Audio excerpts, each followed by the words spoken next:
श्री व्यास जी महाराज की।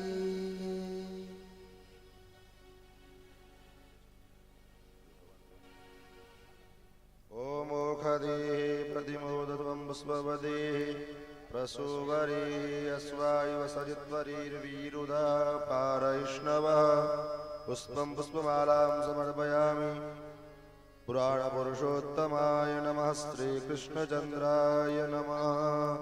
ओम यो नित्यमच्युतपदा भुजयुग्मरुक्मव्यामोहतस्तदितराय तृणाय मेने अस्मद्गुरोर्भगवतोऽस्य दयैकसिन्धो रामानुजस्य चरणौ शरणं प्रपद्ये। माता पिता युवतयस्तनया विभूति सर्वं यदेव नियमेन मदन्वयानाम् आद्यस्य नाकुलपतेर्वकुलाभिरामम् श्रीमत्तदङ्घ्रियुगलं प्रणमामि मूर्ध्ना।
कर्पूरगौरं करुणापतारं संसारसारं भुजगेन्द्रहारं सदा वसन्तं हृदयारविन्दे भवं भवानी सहितं नमामि। सभी लोग खड़े हो जाएं अपने अपने स्थान पे और भावपूर्ण करके आरती में भाग लें। श्रीमद् भागवत पुराण की उतारो आरती, ऐसे व्यास भगवान की उतारो आरती। श्रीमद् भागवत पुराण की उतारो आरती, श्रीमद् भागवत पुराण की उतारो आरती, श्रीमद् भागवत पुराण की उतारो आरती,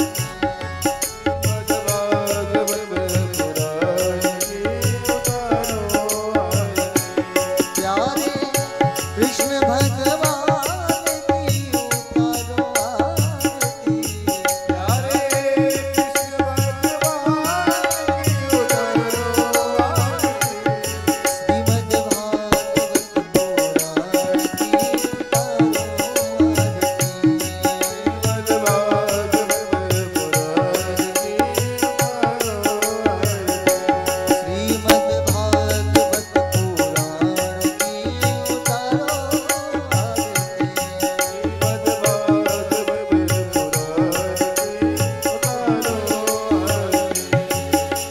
18,000 मंत्र का यह पुराण अति पावन है, 18,000 मंत्र का यह पुराण अति पावन है।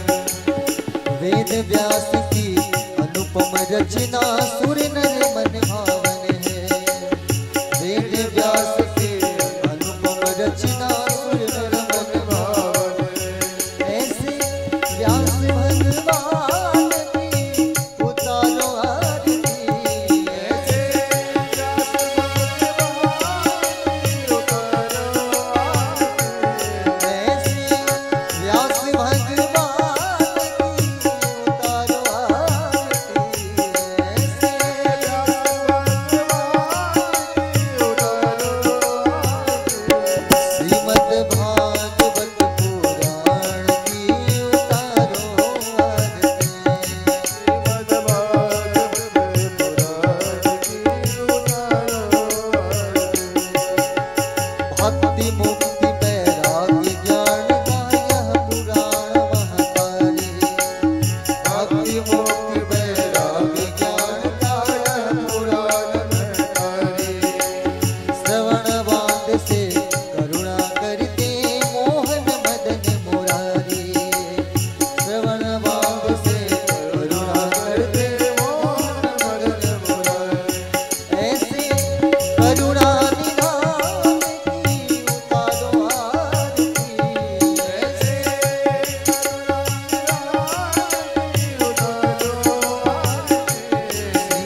राधा श्याम के कृपा दृष्टि का हम सब हैं पुजारी। राधा श्याम की कृपा दृष्टि हम सब हैं पुजारी। ऐसी भक्ति भगवान की उतारो आरती। ऐसी भक्ति भगवान की उतारो आरती। ऐसी भक्ति भगवान की उतारो आरती। ऐसी भक्ति भगवान की उतारो आरती। श्रीमद् भागवत पुराण की उतारो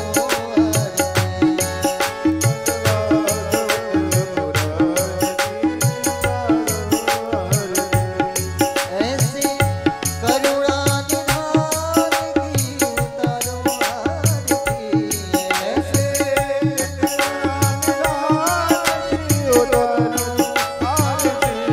ऐसे व्यास भगवान की उतारो आरती।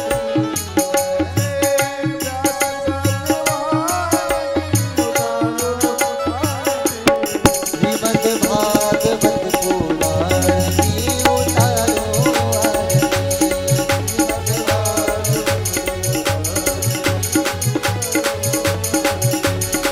श्रीमद् भागवत पुराण की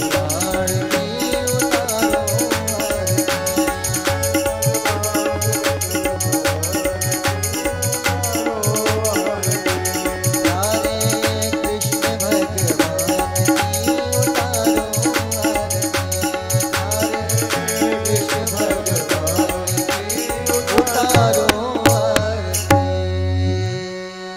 आरार्तिक्यं समर्पयामि जलेन शीतलीकरणम् आराधिक्यग्रहणं पुष्पै देवाभिवन्दनम् हरे ओम्। यज्ञेन यज्ञवयजन्त देवास्तानि धर्माणि प्रथमान्यासन्ना तेहनाकं महिमानः सचन्द यत्र पूर्वे साध्या सन्ति देवाः। ॐ नाना सुगन्धपुष्पाणि यथा कालोद्भवानि च पुष्पाञ्जलिर्मया दत्ता गृहाण परमेश्वर। मन्त्रपुष्पाञ्जलिं समर्पयामि श्रीपुराणपुरुषोत्तमाय नमः श्रीकृष्णचन्द्राय नमः।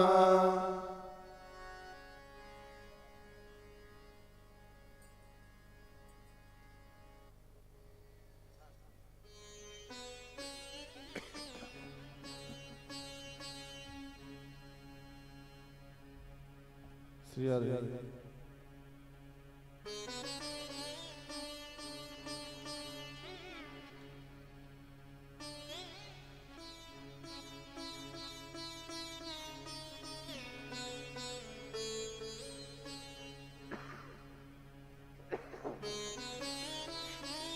नारायण। श्री राम श्री राम श्री राम श्री राम राम राम। हल्का सा थोड़ा आवाज भाई। श्री राम राम श्री राधे श्री राधे श्री राधे नारायण। अब बैठ जाइए।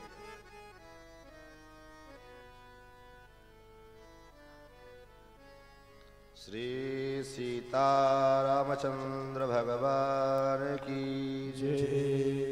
श्री वृंदावन बिहारी लाल की जय। श्रीमद्भागवत महापुराण की जय। हरि ओम। तत्संजोरा वृणीमहे गातुं यज्ञाय गातुं यज्ञपतये नमः। दैवी स्वस्तिरस्तु नः स्वस्तिर्मानुषेभ्यः। ऊर्ध्वं जिगातु भेषजं सन्नो अस्तु द्विपदेशं चतुष्पदे। सदसस्पतिमद्भुतं प्रियेमिन्द्रस्य काम्यं सनिं मेधामयाशिषं मेधां मे वरुणो ददातु मेधामिन्द्रश्च वायुश्च मेधां धाता ददातु मे ऋक्यजुस्सामरूपाय वेदारणकर्मणे प्रणवोद्गीतवपुषे महास्वशिरसे नमः सच्चिदानन्दरूपाय विश्वोत्पत्त्यादिहेतवे तापत्रय विनाशाय श्रीकृष्णाय वयं नुमः जन्माद्यस्य यतोऽन्वयादितरतश्चार्ते स्वविघ्नस्वराट् तेने ब्रह्महृदाय आदिकवये मुह्यन्ति यत्सूरयः तेजो वारिमृदां यथा विनिमयो यत्र त्रिसर्गो मृषा धाम्ना स्वेन सदा निरस्तकुहकं सत्यं परं धीमहि यं प्रव्रजन्तमनुपेतमपेतकृत्यं द्वयपायनो विरहकातर आजुहाव पुत्रेति तन्मयतया तरवोऽभिनेदु स्तं सर्वभूतहृदयं मुनिमानतोऽस्मि लक्ष्मीनाथ समारंभां नाथयामुनमध्यमाम् अस्मदाचार्यपर्यन्तां वन्दे गुरुपरम्पराम् यो नित्यमच्युतपदाम्बुजयुग्मरुक्म व्यामोहतस्तदितराणि तृणाय मेने अस्मद्गुरोर्भगवतोऽस्य दयैकसिन्धो रामानुजस्य चरणौ शरणं प्रपद्ये श्रीमत्काश्यपपुत्रलब्धजनुषं विद्याविभूषोन्नतं सच्छास्त्रार्णवपारगामि विदुषां मान्यं मनोज्ञस्त्रियं स्वाचार्ये च जगद्गुरो बुधवरे श्रीवासुदेवे रतं वन्दे वन्द्य जगद्गुरुं मुनिवरं श्रीराघवार्यं गुरुम् अस्मद्गुरुभ्यो नमः अस्मत्परम गुरुभ्यो नमः अस्मत्सर्वगुरुभ्यो नमः श्रीमते श्रीभाष्यकाराय नमः श्रीराधाकान्तस्मरणं श्रीसीताकान्तस्मरणं सन्तपूर्वाचार्या सहायाः सन्तपूर्वाचार्या सहायाः बोलिए श्री कृष्णचंद्र भगवान की श्री वृंदावन बिहारी लाल की। हम सभी लोग भगवान के पावन कथा चर्चा का रसास्वादन करें। उसके पूर्व आइए दोबारा नाम संकीर्तन, तत्पश्चात यथाशक्ति यथामति और यथा समय भगवत भागवत चर्चा श्रवण लाभ प्राप्त करेंगे।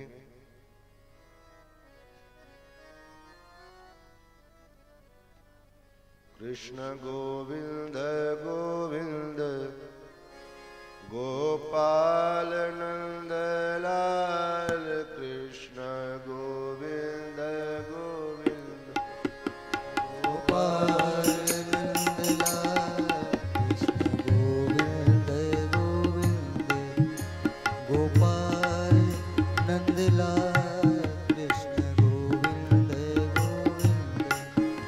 गोपाल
श्रीमद्भागवत महापुराण की सप्ताह ज्ञान महायज्ञ की श्री वेदव्यास जी महाराज की श्री सुखदेव जी महाराज की राजर्षि श्री परीक्षित जी महाराज की सद्गुरुदेव भगवान की जय जय श्री राधे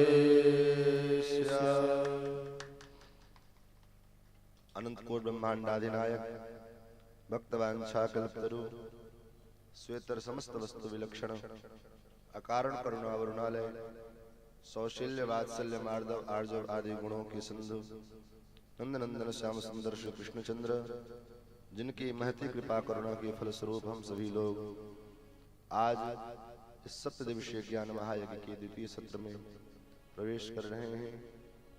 इस कथा के निमित्त यजमान हमारे डॉक्टर बाबू जी समस्त परिवार, भगवत कथा रस रसिक धर्मानुरागी सज्जन वृंद, भगवत प्रेम पत्ति श्रद्धावई माता जन, सुस्नेहिल बंधुजन एवं YouTube चैनल के माध्यम से दूर देश में देख रहे लोग इस कथा को हमारे श्रोता लोग, भगवान की कृपा से मानव जीवन का जो परम लाभ है मानव जीवन का फल जो है उसकी प्राप्ति के उद्देश्य से हम सभी लोग यहाँ सत्संग के माध्यम से उपस्थित हुए। मानव शरीर प्राप्ति का फल क्या है? भगवान ने हमको ये मानव बना करके भेजा, इसलिए भेजा, खाली खाने और सोने के लिए तो नहीं भेजा। तब ये जो नाशवान शरीर है, जानते हैं हम कि ये सब संसार में जो कुछ भी है नाशवान है, हमारा शरीर भी नाशवान है। तो इस नाशवान शरीर के द्वारा अविनाशी परमात्मा की प्राप्ति करना ही इस शरीर का उद्देश्य है। और वो नहीं मिला तो लाख कमाए, लाख खाए, करोड़ों का संपत्ति, जायदाद, जमीन बनाया, सब किसी काम लायक नहीं, किसी काम का नहीं, कोड़ी काम का नहीं। वास्तविक संपत्ति क्या है? शास्त्र की दृष्टि से अगर हम विचार करें, अगर संसार की दृष्टि से विचार करेंगे तब तो फिर यही रुपया पैसा दिखाई देगा। लेकिन शास्त्र की दृष्टि से अगर हम विचार करते हैं और तब देखते हैं कि धन क्या है, धनवान वास्तव में कौन है, तो एक ही लक्षण दिखता है। कौन सा लक्षण है वो? धन्यास्ते कृतिनः पिबन्ति सततम श्रीराम नामामृतम। वही जीव धन्य है जो निरंतर जिसके मुख से, जिसके जिह्वा के अग्रभाग से निरंतर श्री सीताराम, जय जय श्री राम आदि नाम जो है भगवान का उच्चारित होता रहता है, वही जीव धनवान है। कल आपने कथा में सुना, भक्ति महारानी जब प्रकट हुई तो भक्ति महारानी भी यही कहती, सकल भुवन मध्य निर्धनास्ते धन्या। सकल भुवन मध्य, सारे ब्रह्मांड के मध्य में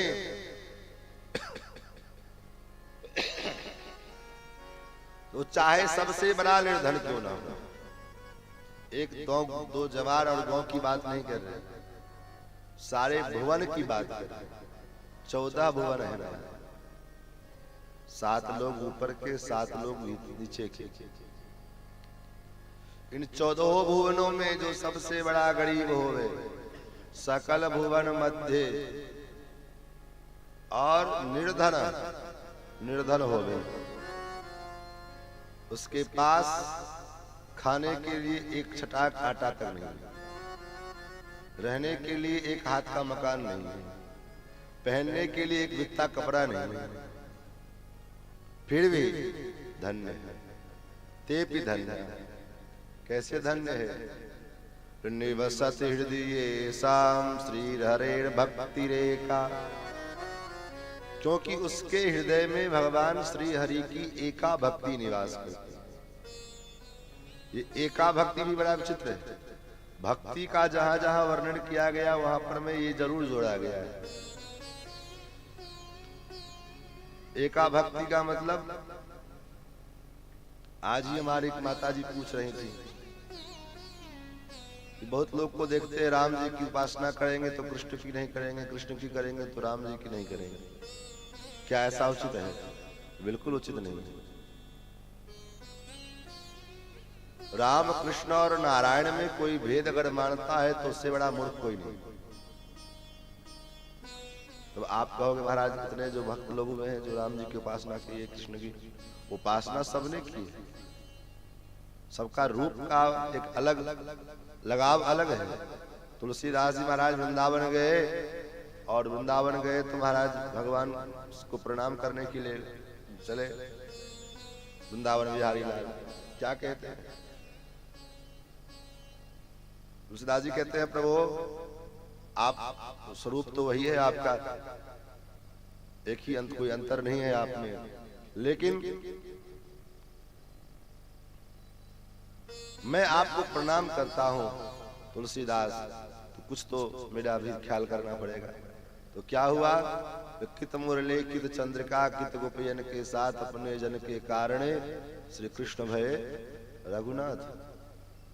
भगवान वृंदावन बिहारी लाल रघुनाथ जी के रूप में प्रकट हुए।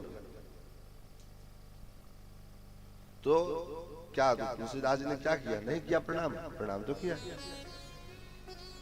तो राम जी में और कृष्ण में और नारायण में अंतर करना ये सबसे बड़ा बेवकूफी है। अपने स्वरूप में अपने इष्ट में अनन्यता अच्छी बात है, लेकिन किसी अन्य रूप का विरोध करके और तब हम अपने दुराग्रह को मनावे कि ना ये ही रूप ठीक है, बाकी सब बेकार है, ये भी अच्छी बात नहीं है। इसलिए श्रीमद् भागवत जी के प्रथम श्लोक में श्रीमद् भागवत जी का जो मंगलाचरण किया वेदव्यास जी ने, तो क्या लिखा है? किसी देवी देवता का नाम नहीं लिया, न राम जी का नाम, न कृष्ण जी का नाम, न नारायण का नाम, न दुर्गा का नाम, न शंकर जी, किसी का नाम नहीं लिया। सीधे कहते सत्यम परम धीमहि। क्यों कहते हैं? इसलिए कहते हैं क्योंकि प्रत्येक भक्त को अपने इष्ट में अपना जो इष्ट है तो सत्य स्वरूप ही दिखता है।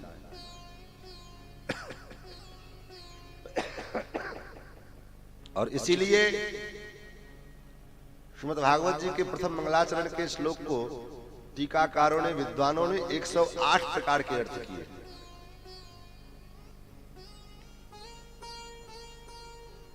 तो हम लोग किसी रूप में भगवान के किसी रूप का, क्योंकि भगवान स्वयं कहते, हमारे अयोध्यानाथ में मंदिर है, अयोध्या में संत गोपालाचार्य स्वामी जी महाराज कहते थे, वो कहा करते थे जो भक्त कैसा भक्त जो केवल 2 भुज वाले को भगवान माने, त्रिभुज वाले को भगवान माने, कि 4 भुजा वाले को भगवान माने। भगवान तो सब भगवान है। हमारे लिए भक्त तो वो है जो 4 भुजा रूप धारण करके भगवान आए तब भी भगवान, 2 भुज रूप में आए भगवान तब भी हमारे भगवान है, और सहस्त्रों भुजा रूप धारण करके, विराट रूप धारण करके आए तब भी हमारे हैं, बिना भुजा करके शालिग्राम के रूप में आवे तब भी हमारे भगवान। और उतना कि कौन कहे महाराज कुत्ते के रूप में प्रकट हो जाए, कुत्ते के रूप में आ जाए तब भी हमारे विठलनाथ भगवान है। भक्त तो वो है निज प्रभु में देखें जगत केसन करें विरोध। गीता में भगवान ने कहा यद्यत विभूति मत सत्वम श्री मधुर्जित में बाबा, जहां कुछ भी तुम्हें अच्छी चीज दिखाई पड़ रही सब मेरा स्वरूप समझो और मेरा स्वरूप समझ करके उसको प्रणाम करो। गोस्वामी जी ने क्या लिखा है? गोस्वामी जी महाराज पहले वंदना करते गए, चर की वंदना, अचर की वंदना, भूत की वंदना, प्रेत की वंदना, सबकी वंदना करते गए। अंत में सोचा कितना खोजेंगे महाराज, 84 लाख योनियां हैं, कहां तक खोजें। तब अंतिम में कहते हैं सिया राम मैं सब जग जानी, सिया राम मैं सब जग जानी, सिया राम मैं सब जग जानी, सिया राम मैं सब जग जानी, करो प्रणाम जोरे जुग मानी, करो प्रणाम जोरी जुग पानी, करो प्रणाम जोरी जुग पानी, करो प्रणाम जोरी जुग पानी, सिया राम मैं सब जग जानी, सिया राम मैं सब जग जानी। सिया राम में अंतिम में कह दिया सिया राम, जो है सब में सिया राम बसे हुए, क्योंकि ऐसा कोई कण है ही नहीं जिसमें कि भगवान ना हो।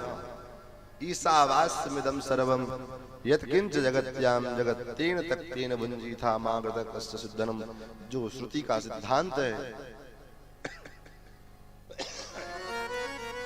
कोई ऐसा जगह नहीं है जहां भगवान नहीं है। तो महाराज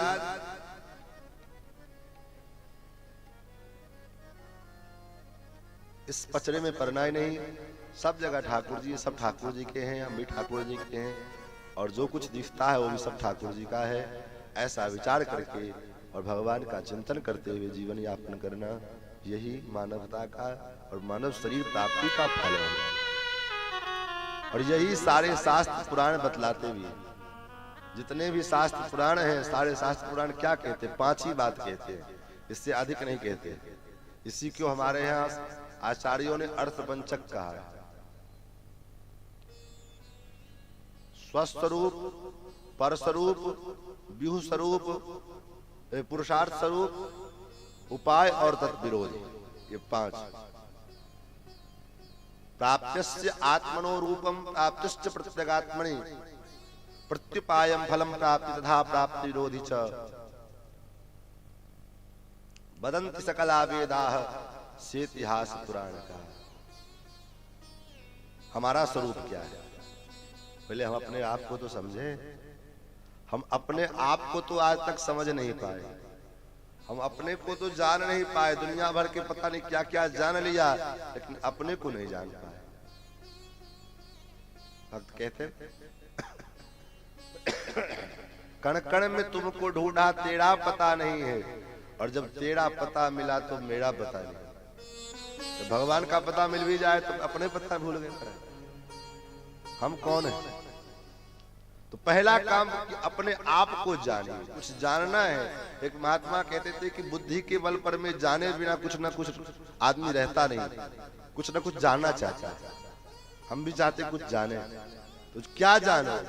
अगर जानने का मन है तो अगर बुद्धि के बल पर में कुछ जानना चाहते हो तो अपने आप को जान लो, उतने काफी है। अपने आप को जानिए, और किसी न किसी को हम माने बिना नहीं रह सकते। हर व्यक्ति किसी न किसी को मानता है। फिर जन्म लिया तो माँ को माना, बड़ा हुआ तो बाप को भी मानने लगा, फिर बड़ा हुआ तो क्यों दोस्तों को मानने लग गया, और बड़ा हो गया तो क्यों शादी हो गई तो पत्नी को मानने लग गया, पति को मानने लग गए, बेटा बेटी हो गए उसको मानने लग गए।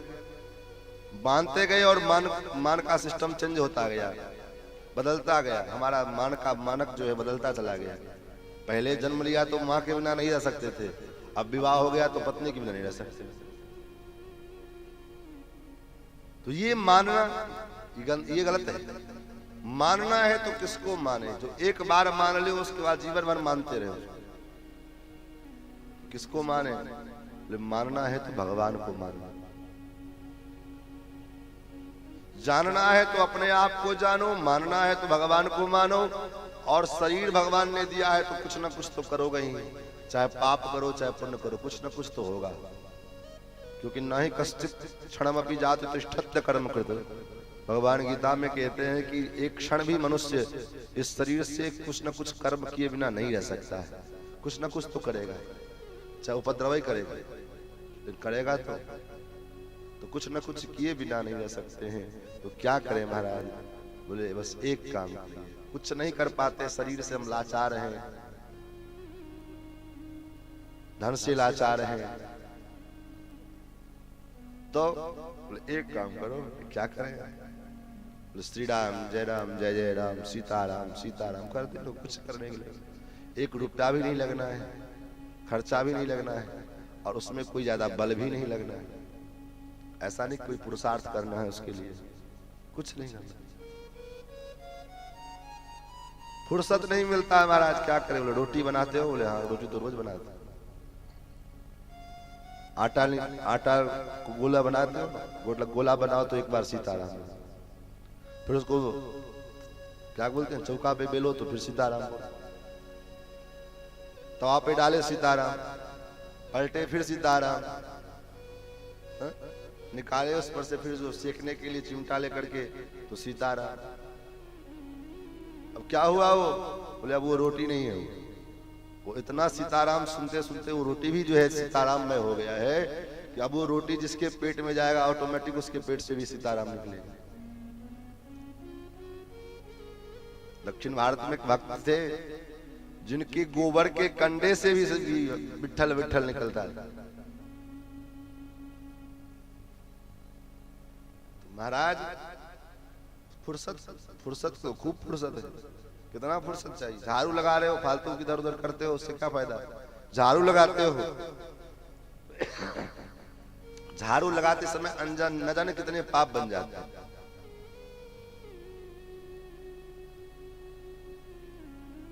वहीं रखे रहो बेटा, अभी अपने पास में रहो। जब आरती शाम को होंगे था कि तब आरती करना वहीं से, अभी वहीं ले चले, अभी वहीं बैठिए और जब आरती होगी तब आरती वहीं से ला करके आरती कीजिएगा। नारायण। महाराज क्या बोल रहे थे? बोलिए।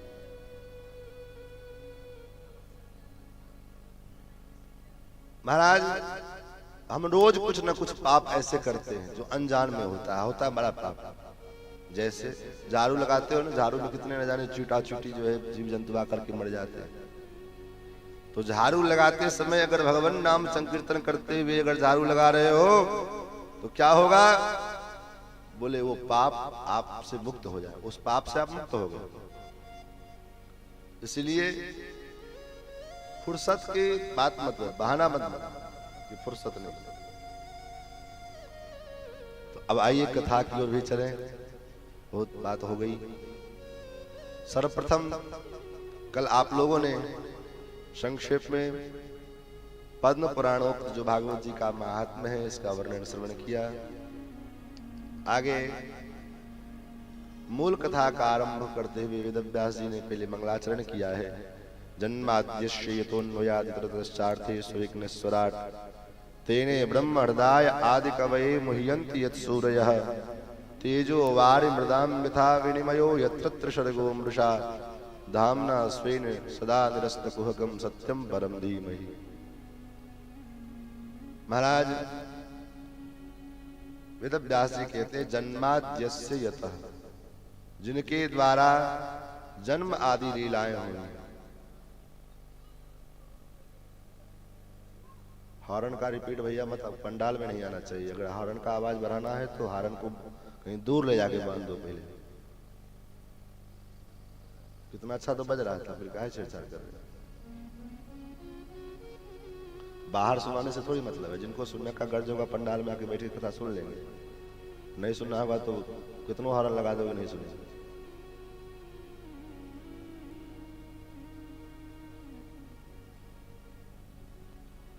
श्री सीतारामचंद्र भगवान की जय।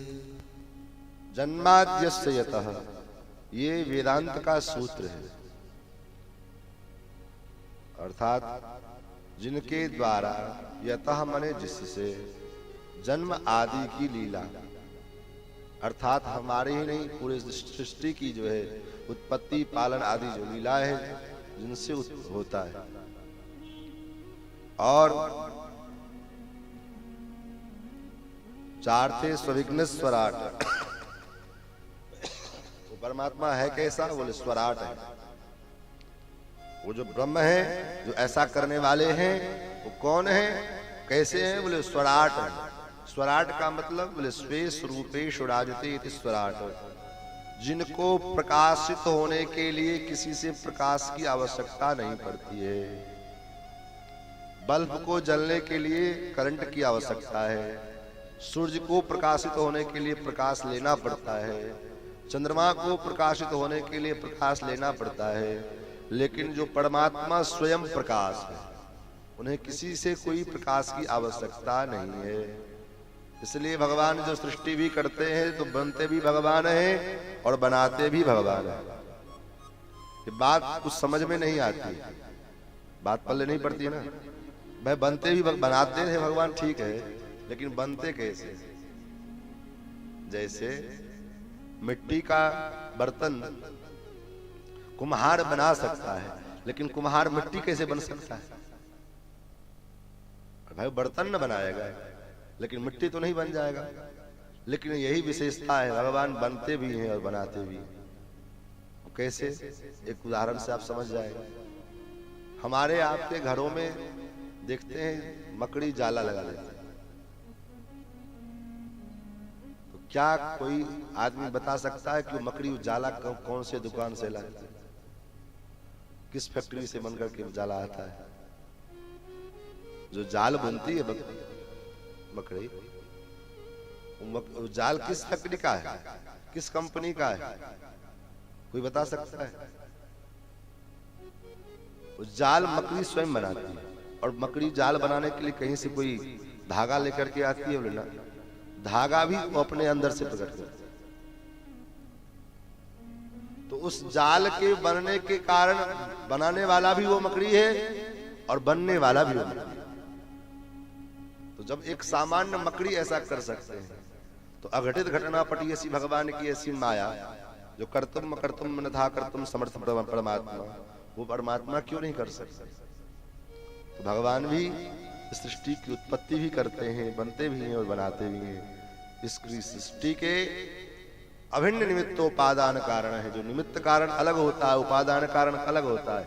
कोई भी क्रिया होती है तो उसके पीछे दो कारण होता है, निमित्त कारण और एक उपादान कारण। लेकिन सृष्टि के निमित्त और उपादान दोनों कारण परमात्मा है।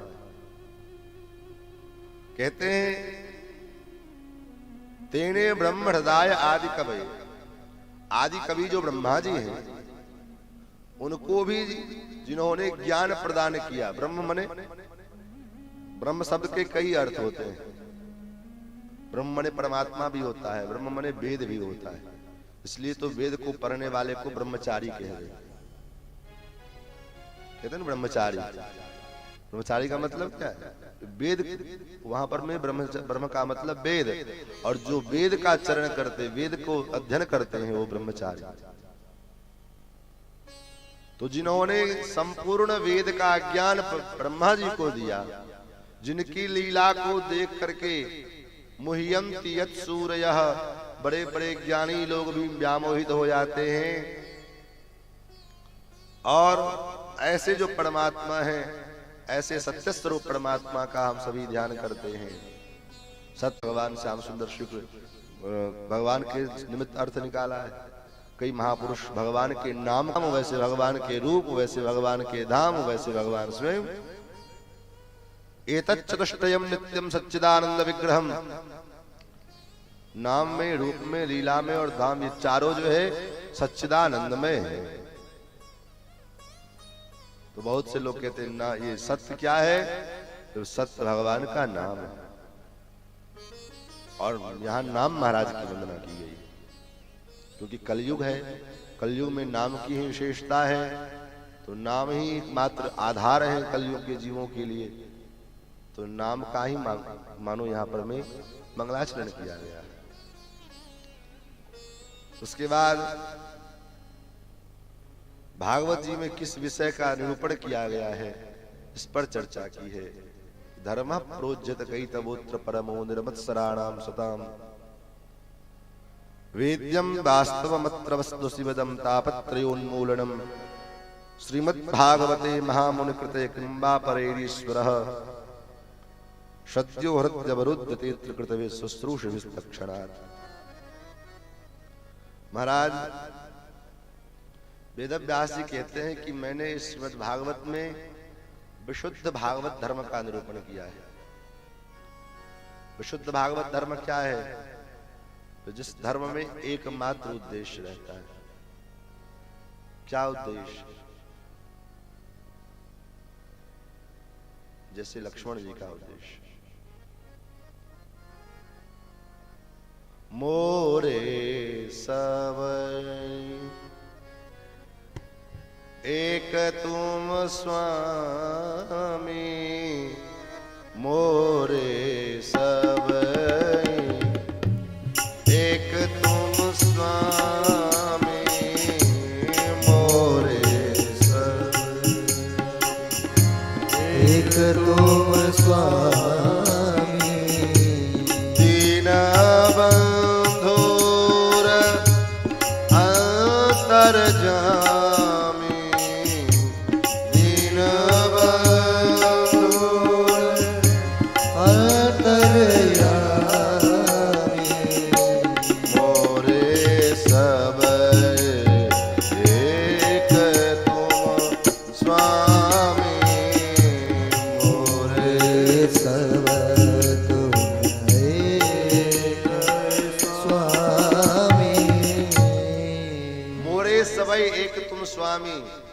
लक्ष्मण जी महाराज जब भगवान वनवास को चलने लगे तो भगवान ने लक्ष्मण जी से कहा, देखो यहां महाराज दुखी हैं, तुम्हारा धर्म है, भरत भी यहाँ नहीं है, हम भी जा रहे हैं, तुम एकमात्र पुत्र के नाम पर तुम ही यहाँ बचे हो, इसलिए तुम्हारा धर्म है पिताजी की सेवा करना।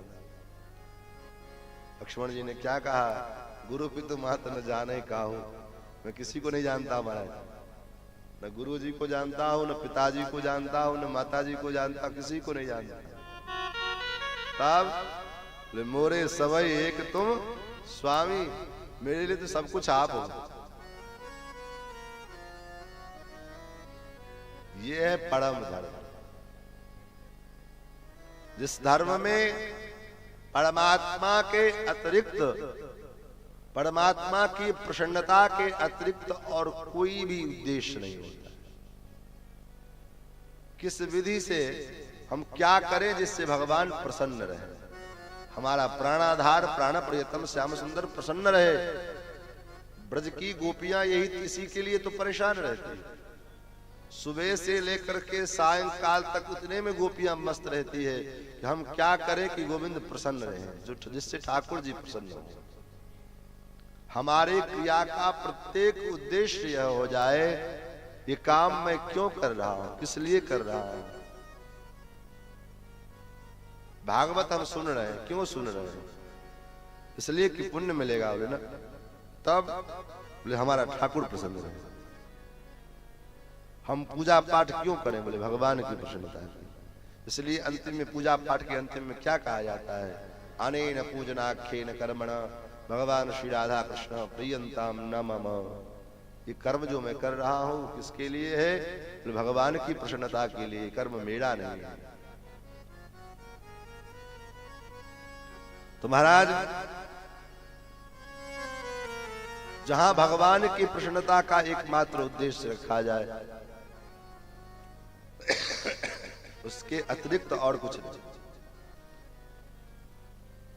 अब यहाँ हम सोचते हैं ये भी राजी रहे, वो भी राजी रहे, वो भी खुश रहे, वो भी खुश रहे, सबको खुश करने के चक्कर में किसी को खुश नहीं कर पाते।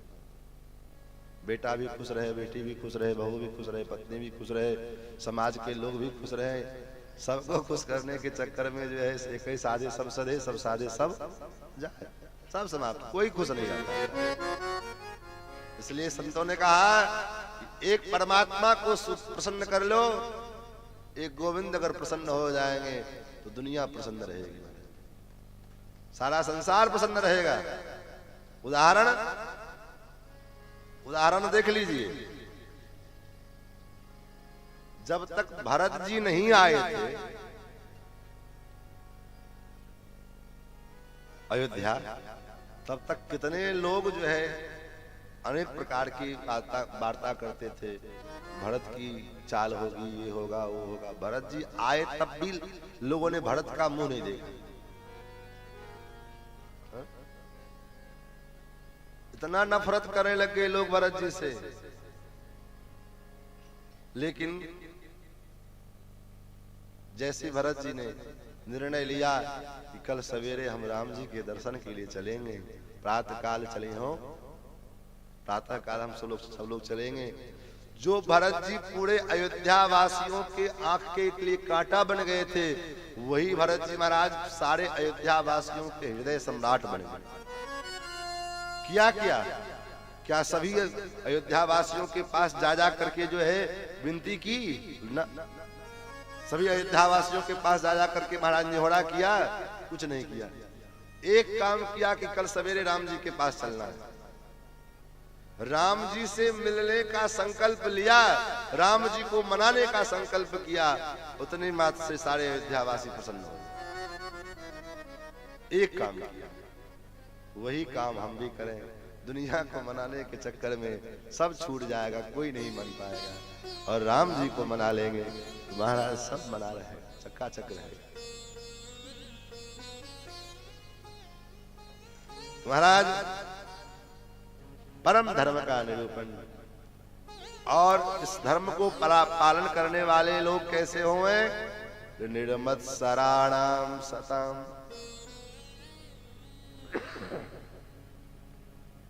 जो निर्मत्सर प्राणी है। निर्मत्सर प्राणी मतलब जिनके अंदर का मच्छर निकल गया है। अंदर में कौन सा मच्छर है भाई? बोले बाहर का मच्छर से तो ज्यादा खतरनाक अंदर का मच्छर है। बाहर के मच्छर को भगाने का तो विकल्प है, मच्छरदानी लगा लो, ऑल आउट जला लो, ये कर लो, वो कर लो, लेकिन जो भीतर का मच्छर है वो कहां से भागे? भीतर में क्या मच्छर है? बोले मत्तस्सरति इति मत्सरः, ये हमसे आगे कैसे निकल गए? हम जहां थे वहीं के वहीं रह गए और ये हमसे आगे कैसे निकल गए? हम एक साइकिल पे आज भी चल रहे हैं, इनके घर में 4-4 मोटरसाइकिल कैसे आ गए? हम मोटरसाइकिल पे आज भी चल रहे हैं, 4 व्हीलर पे कैसे चल रहे हैं? ये मत्सर है और ये मत्सर को निकलना बड़ा कठिन काम है। ये कोई आला, इसके लिए कोई ऑल आउट काम नहीं करता, कोई महाराज क्वाइल काम नहीं करता है। तब बोले इसको एक ही लिक्विड से मारा जा सकता है, और वह लिक्विड क्या है? बोले भगवान की कथा रूपी लिक्विड। कथा रूपी लिक्विड पिलाओगे, जैसे जैसे कथा का रस हमारे कान के माध्यम से हमारे हृदय में उतरेगी, तो महाराज भीतर का जो मल होता है, जैसे देखते कभी कभी आश्रम सब में कचरा जाम हो जाता है, तो हम लोग क्या करते हैं? उसको साफ करने के लिए हम कोई प्रक्रिया फेल, सारी प्रक्रिया फेल हो जाती है, तो क्या किया जाता है? कहते हैं अब कोई काम नहीं, एसिड डाल दो इसमें। और एक बाटल एसिड ला के डाल दिया, अब खलबल खलबल खलबल खलबल करते हुए जितना कचरा है सब महाराज बाहर निकल आता है। कैसे निकल जाता है? उसी प्रकार जब कोई उपाय काम ना करे भीतर के मल को साफ करने का, तो एकमात्र उपाय भगवान की चर्चा, भगवान की कथा सुनने लग जाओ। धीरे धीरे भगवान के कथा रूपी वो लिक्विड जैसे अंदर जाएगी, सारे कचरे को धीरे धीरे धीरे धीरे धीरे धीरे महाराज सब बाहर निकालेगा। ये कथा और क्या करती है? बोले महाराज हमारे जीवन को ताप जो है, दैहिक दैविक भौतिक ताप, तापत्रयोन्मूलनम, तीनों प्रकार के तापों का उन्मूलन कर देती है। शिवदम, कल्याण प्रदान करती है। शिवम कल्याणम ददाति इति शिवदम, कल्याण प्रदान करती है। इस कथा को सुनकर के कितने लोगों का उद्धार हो गया हो। और सबसे बड़ी बात यहां पर हम बताने जा रहे हैं महाराज। क्या बता रहे हैं? कहते हैं महाराज दुनिया के जितने साधन हैं, उन साधनों को करने के बाद भगवान हमारे हृदय में आएंगे कि नहीं आएंगे, इसकी कोई गारंटी नहीं है। लेकिन भगवान की कथा सुनने का क्या फल है? बोले अभी कथा आपने सुनी नहीं है, केवल सुनने का मन बनाया भर है कि हमको भी कथा सुनना है। शुश्रूषया, सुनने का केवल प्लान किया है, मन बनाया है। उतने मात्र से वेदव्यास जी कहते हैं कि सद्यो हृदय अवरुध्यते कृतभि शुश्रूषभिस्तक्षणात्, भगवान आकर के जबरदस्ती हमारे हृदय में अवरोध कर लेते हैं। अवरोध मतलब जानते हैं? जैसे यहाँ तो खुला पंडाल है, कहीं मान लीजिए कथा हाल में हो रही हो, किसी बंद कमरे में, और समय निर्धारित कर दिया कि 4 बजे तक जो पहुंच गए, नहीं पहुंचे तो कोई बात नहीं, बाहर। अब 4 बजे के भीतर जो उस कमरे में चले गए, गेट बंद हो गया, अब जो अंदर चले गए वो न तो बाहर निकल सकते हैं, और जो बाहर है वो न अंदर जा सकते हैं। इसी को कहते हैं अवरुद्ध कर लेना। जैसे कैदी को अवरुद्ध कर लिया जाता है। जेल में जो कैदी है, तो जेल में बैठा हुआ वो कैदी न तो बाहर जा सकता है और न कोई बाहर से उसके पास जा सकता है, जब तक कि जेलर की इच्छा न हो। उसी प्रकार भगवान हमारे हृदय में आकर के अवरुद्ध कर रहे थे। हम ना भी चाहे तब भी भगवान आकर के हमारे हृदय में बैठ जाते हैं, और बैठने के बाद फिर भगवान चाह करके जा नहीं सकते। हमारे न चाहने पर भी तो आके बैठ जाएंगे, लेकिन फिर वो जब जाना चाहे तो अपने मन से नहीं जा सकते जब तक हम ना निकालें। इसी को कहते हैं अवरुद्ध हो जाना। भगवान आकर के हमारे हृदय में अवरुद्ध हो जाते हैं। कैसे हो जाते हैं? अभी कथा सुना भी नहीं हमने, तो कैसे हो जाएंगे? बोले सुनने का केवल मन बनाया है, उतने ही मात्र से हो जाए। अब विचार करिए, जब सुनने का केवल मन बनाया उतने ही मात्र से भगवान अवरुद्ध हो जाते हैं। जब सुनेंगे तब क्या होगा? सुनने का फल क्या मिलेगा? सुनने की इच्छा में तुम आकर के बैठ गए, अब जब सुनेंगे तब तो भगवान ही मालिक है, फिर क्या क्या होगा?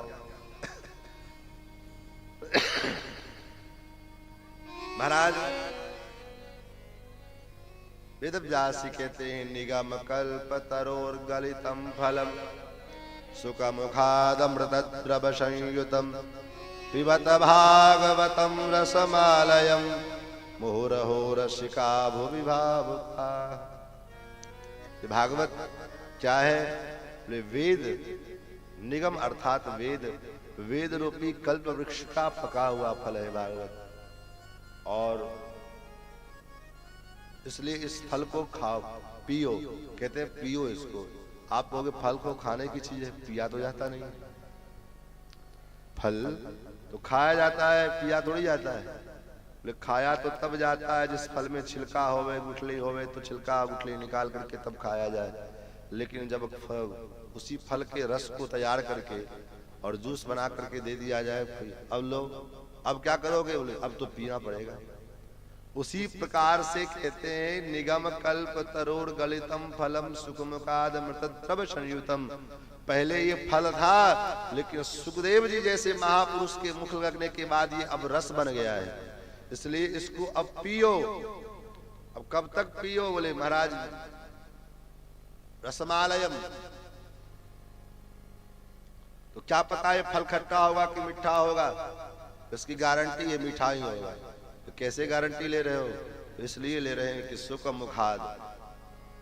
ऐसी मान्यता है कि जिस फल में तोता मुख लगावे वह फल मीठा ही होता है। अब चाहे वो मुख लगाने से लगाने के कारण होता हो, चाहे पहले से मीठा हो, बात तोता को पता हो। लेकिन तोता ने जिस फल में मुख लगाया वह फल निश्चित रूप से मीठा होगा।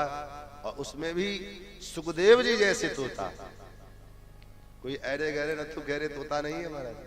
कल आपने सुखदेव जी के विषय में जाना। सुखदेव जी कौन है?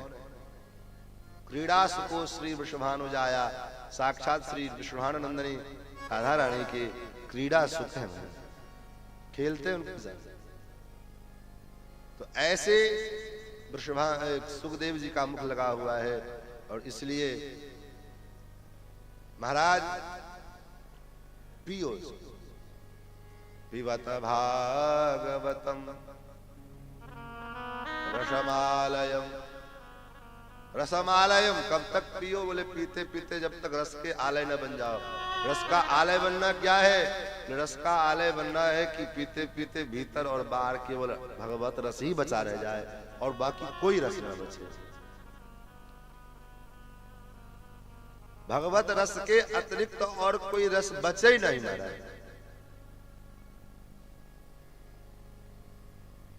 कैसे पता लगेगा कि हमारे भीतर में भगवत रस भरा हुआ है? देखो, मटके में पानी भरा है तो क्या होता है? बोले मटके को पानी भरा है और उस मटके को मस्तक पर लेकर के चलोगे तो क्या होता है? बोले पानी छलकता है तो गिरता है तो पता चल जाता है इसमें पानी भरा हुआ है। उसी प्रकार भीतर जो हमारा भरा हुआ होगा वही बाहर छलकेगा। अब पता कैसे चले? तो बाहर क्या छलकता है यही भीतर आदमी सामने वाला अनुभव करेगा कि इसके भीतर में क्या है। अब भीतर बाहर कपट छलक रहा है तो स्वाभाविक है भीतर भी कपट भरा हुआ है। बाहर बेईमानी छलक रहा है, ईर्ष्या छलक रहा है, द्वेष छलक रहा है, तो स्वाभाविक है भीतर में भरा हुआ है। लेकिन जब भीतर में भगवत प्रेम भरा होगा, भगवत रस भरा होगा, क्या होगा? माम गुण गावत पुलक शरीरा। माम गुण गावत पुलक शरीरा। भगवत रस भरा रहेगा उसका पहचान ये है आपके हृदय में भगवान की भक्ति कूट कूट के भरी हुई है, उसका लक्षण ये है। क्या लक्षण है? मम गुण गावत पुलक शरीरा, मम गुण गावत पुलक शरीरा, गद गद गिरा नयन बहनीरा, गद गद गिरा नयन बहनीरा, गद गद गिरा नयन बहनीरा, गद गद गिरा नयन बहनीरा, मम गुण गावत पुलक शरीरा, मम गुण गावत पुलक शरीरा। भगवान कहते हैं मम गुण गावत पुलक शरीरा। जबई राम कहीं लेह उसासा, उमगत प्रेम मनौ चौपासा। भरत जी जब राम एक बार कहते जय हे राम, तो मानो पत्थर भी, पहाड़ भी पिघल करके नीचे आ जाते। ये भाव, ये स्थिति जब हो जाए, समझो हमारे हृदय में आकर के ठाकुर जी विराजमान हो गए हैं और हमारे हृदय में भक्ति का भाव बढ़ रहा है। जब तक नहीं भरा है तब तक पीते जाओ, पीते जाओ, पीते जाओ, रस के आलय न बन जाओ। पीते पीते रस, भीतर में कचरा बचे ही न रहा, भीतर में एक ही रस भरा रहे, भगवत रस, तब तक पीते जाओ। वो लोग कहते हैं महाराज कितना पिए, एक बार कथा सुन लिया, कितनी बार कथा सुने? बोले महाराज खाने से तो नहीं पेट खाता है, सवेरे खाते हो शाम को फिर भूख लगती, शाम को खाओ फिर सवेरे भूख लगती। तो भोजन से नहीं अघाए, पैसा से तो नहीं अघाते हैं, संपत्ति से तो मन नहीं भरता है, और कथा सुनने से पेट भर जाता है, मन भर जाता है। इसका मतलब आप कथा सुन ही नहीं रहे। राम चरित्र जे सुनत अघाही, रस विशेष जाना तिन नाही।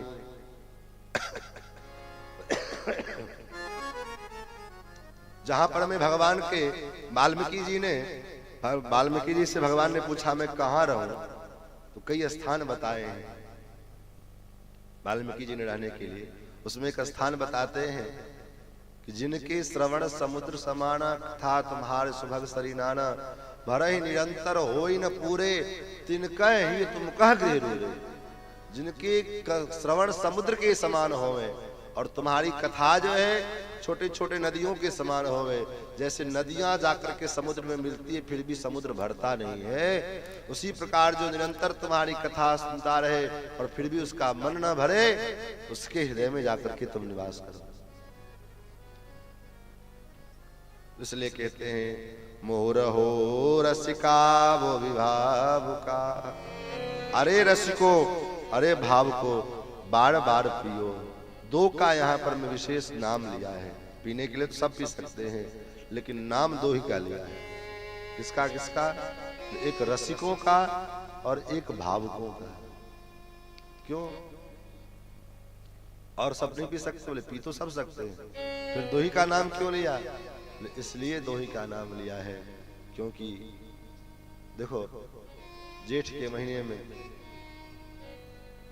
पानी के बिना कोई मर रहा हो, पानी की एक बूंद पानी के लिए तड़प रहा हो, और उसके बाद उस समय आप उसके पास पानी लेकर के जाओ और कहो ले भैया पानी पानी पियोगे,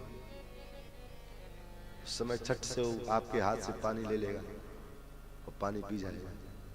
लेकिन किसी को प्यास न लगी होगी, उसके पास आप पानी लेकर के जाओगे, कहोगे भैया पानी पी लो। कैसा पानी है? पानी है भैया। कैसा पानी? कैसा पानी है? तो कहाँ का पानी है?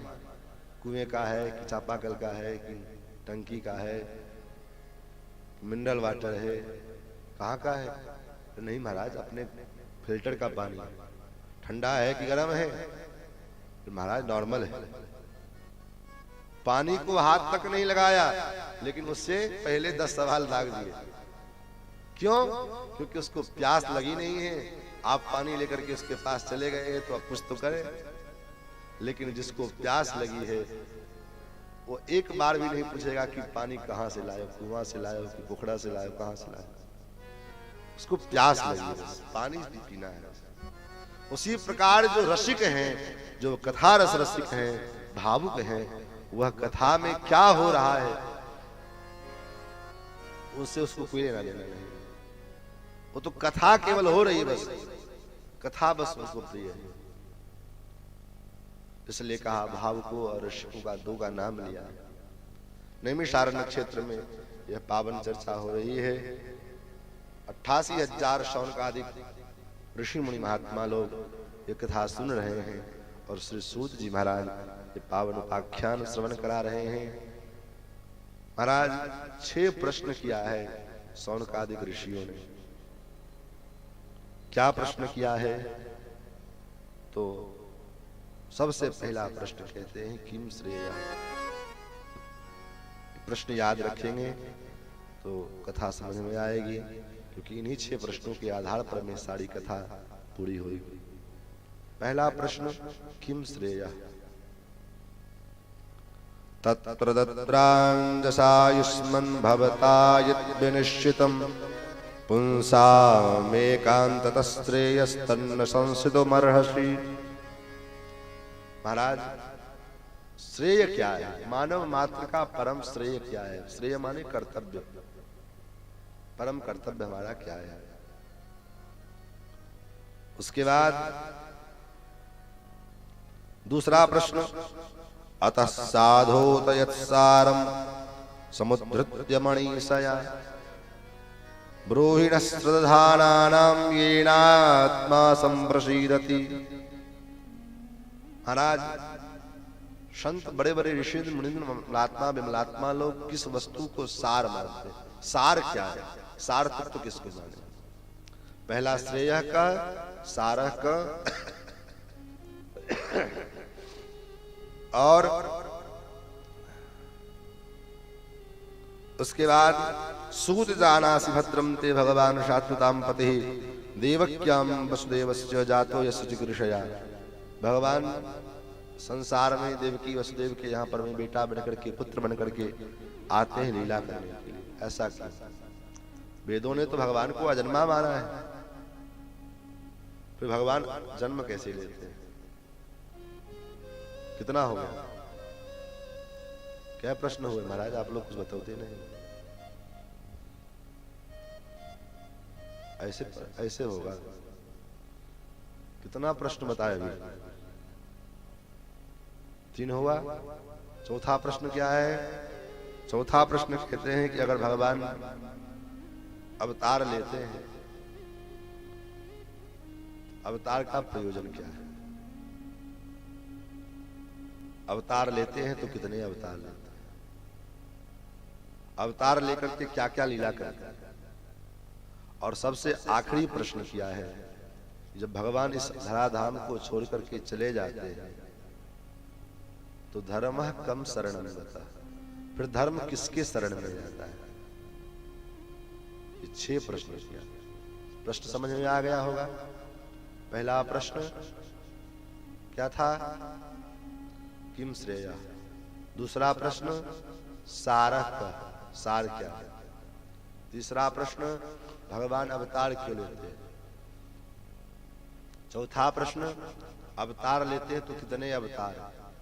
पांचवा प्रश्न अवतार लेकर के क्या क्या करते हैं?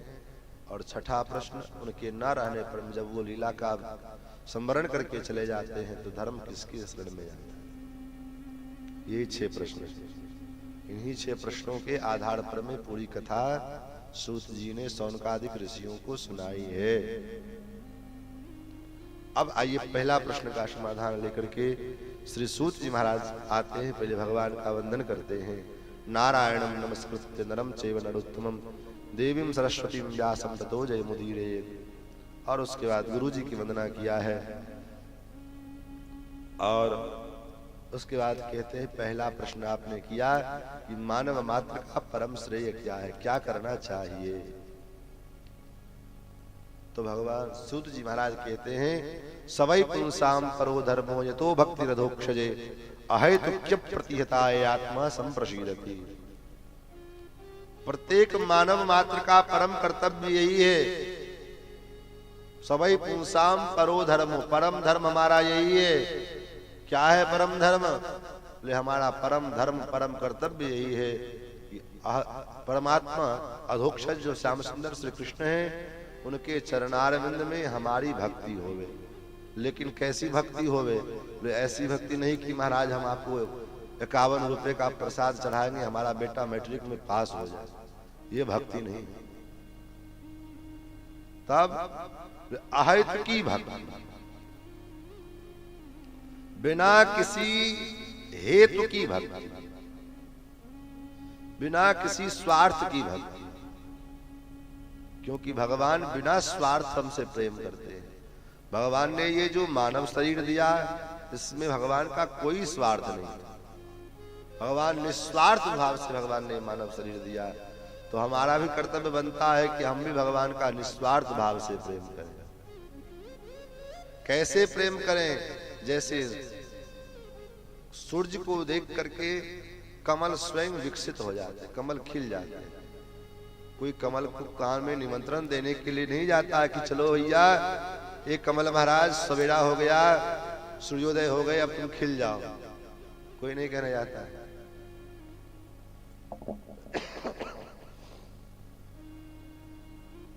कमल के खिलते ही भौरे को कोई निमंत्रण देने नहीं जाता है कि चलो कमल खिल गया, अब तुम चलो रसपान करने के लिए। नहीं, वो कमल के दिव्य मकरंद को प्राप्त करके भौरा स्वयं भंडाता हुआ, गुंजार करता हुआ भागा चला आता है। चंद्रमा के प्रकाश को प्राप्त करके कुमुदनी स्वयं विकसित हो जाती है। उसको खिलाने के लिए कोई, फैलाने के लिए कोई जाता नहीं है। वैसा प्रेम हमारा भगवान से होवे, निस्वार्थ प्रेम। क्योंकि भगवान हम भी हमसे निस्वार्थ प्रेम करते हैं। संसार में निस्वार्थ प्रेम करने वाला आज के समय में कोई नहीं है। दो ही लोग हैं। कौन? बोले एक परमात्मा है और एक परमात्मा के जो भक्त हैं वो है। तो महाराज हम भगवान से अहेतुकी प्रेम करें, निस्वार्थ प्रेम करें। निस्वार्थ प्रेम जब करेंगे तो परिणाम क्या होगा, फल क्या मिलेगा? उसका फल यही मिलेगा जैसा कि कल आपने कथा में श्रवण किया कि भक्ति महारानी रो रही थी। वृंदावन में है, यमुना किनारे हैं और वृंदावन में भी भक्ति महारानी रो रही है। कारण क्या था? कारण एकमात्र क्योंकि उनके पुत्र जो ज्ञान और वैराग्य हैं वो ज्ञान वैराग्य बूढ़े हो गए, इसलिए भक्ति रो रही थी। भक्ति जवान है, भक्ति स्वस्थ है, भक्ति को अपना पर्सनल कोई दुख नहीं है। लेकिन बेटे जो पुत्र जो है ज्ञान वैराग्य ये जर्जर हो गए हैं, इस कारण से भक्ति रो रही है। मानो संकेत कितना सुंदर है। भक्ति तो हम भी करते हैं, हम लोग भी मंदिर में जाते हैं, तीर्थ में जाते हैं, पूजा करते हैं, पाठ करते हैं, सवेरे घर में आरती धूप सब करते हैं, सब कुछ करते हैं।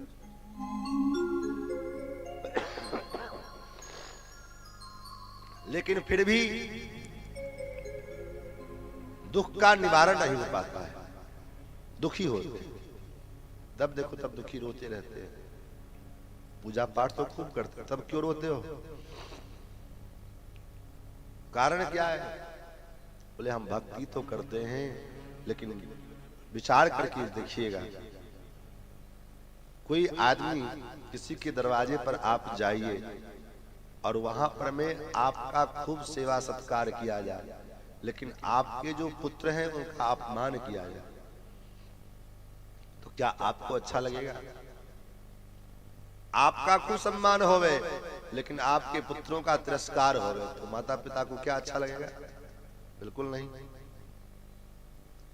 उसी प्रकार हम भक्ति महारानी का तो खूब सम्मान करते हैं, खूब धूप दीप नैवेद्य पूजा पाठ उछल उछल करके गीत गाते हैं। खूब जो है कल जैसे कल देख रहे थे राधे राधे राधे राधे चल रहा था, लोग खूब नाच भी रहे, खूब गा भी रहे कलश यात्रा में। अच्छी बात है। कथा में कीर्तन में महाराज बड़े बड़े पंडाल में तो देखते महाराज जैसे व्यास जी भजन उठाए नहीं कि उससे पहले पूरा नृत्य के सारे भाव उत्पन्न हो जाते हैं। अच्छी बात है, होना चाहिए,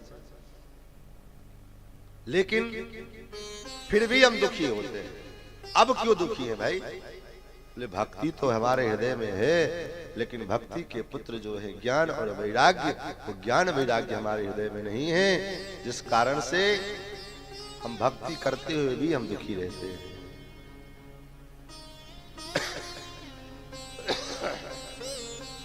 तो भक्ति ज्ञान वैराग्य स्वस्थ कैसे होंगे? ज्ञान वैराग्य हमारे हृदय में कैसे प्रकट होंगे? खूब दिन रात रामायण भागवत गीता पढ़े, उससे हमें भक्ति ज्ञान वैराग्य जमा हो जाएंगे। बोले ये बात, ये तो नारद जी ने भी किया था। वेद वेदांत घोषिष्ठ गीता पाठे बहुर्बहो, वेद वेदांत का पाठ किया, गीता का एक बार नहीं कई बार पाठ किया ज्ञान वैराग्य को जगाने के लिए। जो जिस गीता के विषय में कहा गया, गीता सुगीता कर्तव्या कि मन्ये शास्त्र विस्तरैहि, जिसने गीता को सुगीता कर लिया उसके लिए अन्य शास्त्र की कोई आवश्यकता नहीं। सर्व वेदमयी गीता, सर्वोपनिषदो गावो दुग्धा गोपाल नंदन, सारा उपनिषद जो है गाय है, और उसी उपनिषद को दूध करके जो है नंद नंदन श्याम सुंदर रूपी गोपाल ने उस गाय के सारे उपनिषदों को दोहन करके और तब गीता रूपी दूध को उत्पन्न किया। ऐसी गीता, और ऐसे गीता का भी एक बार नहीं, गीता पाठे मुहुर्मुहु, फिर भी ज्ञान वैराग्य का को होश नहीं आया। तब कैसे आएगा? यहाँ पर मैं सबसे सरल उपाय बता रहे हैं। ज्ञान वैराग्य हमारे हृदय में उत्पन्न हो जाए, उसका सबसे सरल उपाय बतला रहे हैं श्री सूत जी महाराज। क्या करो? कुछ मत करो, भगवान के चरणारविंद से अपने भक्ति को निस्वार्थ भाव से जोड़ दो। वासुदेवे भगवती भक्ति योग प्रयोजिता। भक्ति महारानी कौन है? भगवान की प्रिया है। इनको हमने अपने हृदय की भक्ति को भगवान से अलग कर दिया है, इसलिए हम दुखी हैं। भगवान की उस भक्ति को भगवान के साथ जोड़ देंगे, तो भगवान के साथ जोड़ देंगे तो क्या होगा? तो जब कन्या का विवाह हो जाता है तो क्या होता है? तो कन्या के विवाह के पश्चात उस कन्या के और उस वर के संयोग से संतान की उत्पत्ति होती है। तो कन्या है भक्ति और पिता है, वर है भगवान। जब दोनों का निस्वार्थ भाव से हमारे भक्ति का निस्वार्थ कनेक्शन भगवान के साथ हो गया तो क्या होगा? सूत जी कहते हैं जनयत्यासु वैराग्यम ज्ञानम च यद हेतुकम। हमारे हृदय में ज्ञान और वैराग्य का जन्म होगा, क्योंकि ज्ञान और वैराग्य ही भक्ति महारानी के पुत्र हैं। और जब पिता का माता का संबंध होगा तभी तो पुत्र का जन्म होगा। एक पुत्र है भक्ति के ज्ञान और एक वैराग्य। ज्ञान कौन है?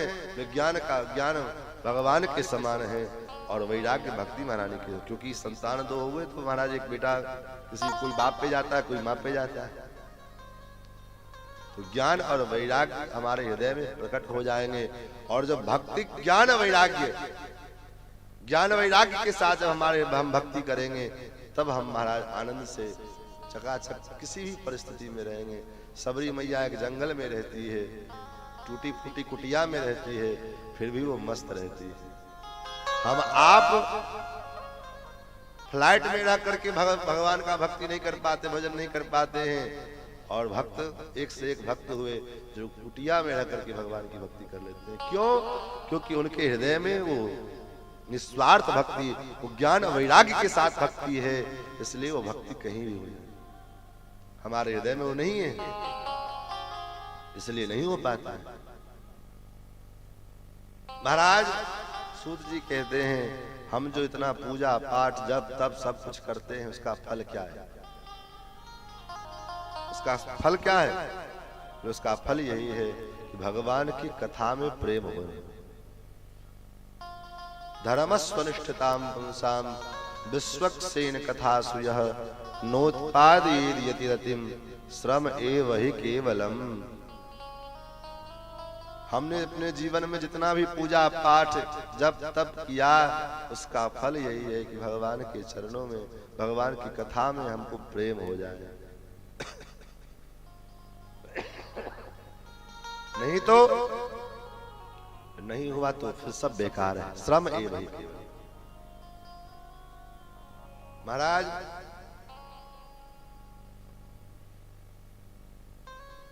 धर्म का फल क्या है? आपने सुना धर्मस्तनुष्ठिताम पुंसाम विश्वक्सेन कथासुय। और धर्म, हमने धर्म किया तो धर्म से मिलता क्या है? तो धर्मस्य ह्यापवर्गस्य, धर्म का फल अपवर्ग है। अपवर्ग माने मुक्ति। जहां पवर्ग नहीं है, पवर्ग जानते हैं ना, पवर्ग आता है ना, किसको किसको आता है? अरे भाई ऐसे करो, पवर्ग नहीं जानते हो? प फ व ह म नहीं जानते? ये तो बच्चे में पढ़ाया। जहां पवर्ग नहीं है, पवर्ग माने प से पतन जाना, मुक्ति पाने के बाद जीव का पतन नहीं होता। दूसरा है फ, जहां मुक्ति प्राप्त हो जाने के बाद फल की आशा नहीं रहती है, फलेच्छा नहीं होती है। दूसरा है ब, तीसरा प फ ब, जहां बंधन नहीं है, जहां भय नहीं है और जहां मृत्यु नहीं है। ये पांच चीजें जहां नहीं है वही अपवर्ग है, उसी को मुक्ति भी कहते हैं। तो धर्म का फल अपवर्ग है, न कि अर्थ है। धर्म हम इसलिए न करें कि इससे अर्थ उत्पन्न होगा। जहां धर्म में अर्थ आएगा वहां अनर्थ शुरू हो जाएगा। हमको तो क्या कहें, हमारे मास्टर साहब थे तो 15 अनर्थ लिख करके रखे थे। हम मौके नहीं मिला कभी उनसे लेने का। वो बताते थे कि अर्थ के 15 अनर्थ है और पूरा लिख करके बाकायदे रखे थे। बहुत ऐसे सूक्ष्म बातें होती थी जो हमको सिखाते भी थे, बता भी थे, क्योंकि गुरु भाव मेरा भी उनके प्रति था। तो अगर धर्म में अर्थ आ गया तो वो अर्थ नहीं, फिर वो अनर्थ करेगा, उपद्रव करेगा। धर्म का फल अर्थ नहीं है, धर्म का फल अपवर्ग है। हाँ, अर्थ का फल धर्म है। भगवान ने अर्थ दिया है, धन दिया है, उसका फल है धर्म करिए, अधिक से अधिक दान करिए, गरीब की बेटी का विवाह करा दो, किसी गरीब को घर नहीं है तो घर बना दो, किसी का कपड़ा नहीं है कपड़ा दे दो। हम ये नहीं कहते किसी मठ में मंदिर में ले जाकर के दे आओ, नहीं, कोई आवश्यकता नहीं। इतना मठ मंदिर बन गया महाराज, कोई देखने वाला नहीं। जितना बना उतने सुरक्षित रह जाए वही बहुत। नया बनाने की जरूरत नहीं है। मंदिर मत बनवा, बनाना है तो संस्कृत पाठशाला बनवा, विद्यालय बनवा, जिससे ब्राह्मण छात्र, संस्कृत के पढ़ने वाले विद्वान छात्र उत्पन्न होंगे, तो सनातन की रक्षा होगी। तो भगवान ने धन दिया है, धन का फल है धर्म। और कामस्जनेन्द्रिय प्रेतिर्लाभो जीवेत यावता। काम का फल क्या है? काम का फल विषय वासना को भोगना नहीं है। काम का फल है जिस काम के द्वारा सृष्टि का विस्तार हो पावे, इंद्रियों की जो है पूर्ति हो जाए, उतने बस, उससे ज्यादा नहीं। तो ज्यादा में पढ़ोगे तो महाराज झंझट है। अच्छा, एक बात यहां बहुत सुंदर सूत जी कहते हैं, जीवस्व तत्व जिज्ञासा। ये बात मुझे बड़ा प्रिय लगता है। जीवस्व तत्व जिज्ञासा। जीव कौन है, अर्थात जीवित प्राणी कौन है? जीवित प्राणी कौन है? जिसके जीवन में तत्व की जिज्ञासा है। तत्व जिज्ञासा अर्थात भगवत प्राप्ति की जिज्ञासा है, भगवान के विषय में जानने की जिज्ञासा है। वही जीव वास्तव में जीव है और उसी के अंदर जीवत्व है, वही जीवित है। बाकी तो वो मुर्दे के समान है। वो शरीर से दिखने में भले वो चलता फिरता सब कुछ करता हो, लेकिन वो शास्त्र के दृष्टिकोण से वो मुर्दे के समान है। जीव वही है जिसके हृदय में भगवान की प्राप्ति की, भगवान के विषय में जानने की लालसा है। जीवस्व तत्व जिज्ञासा अच्छा महाराज, अब आप दूसरा प्रश्न का बताओ। बहुत बताया, क्या है दूसरा प्रश्न? बोले सार किम सार, सार तत्व क्या है? सूत जी कहते हैं वदन्ति तत्व तद्विदस्तत्वं यज्ञानमद्वयम् ब्रह्मेति परमात्मेति भगवानिति सप्यते। वास्तव में सार तत्व है तो एक ही, एक तत्व परमात्मा हो, सार तत्व है, जिसको लोग अलग अलग नामों से जानते हैं।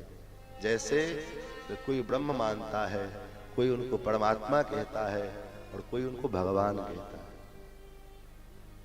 जैसे उदाहरण एक सामान्य ढंग से आप समझ लेंगे,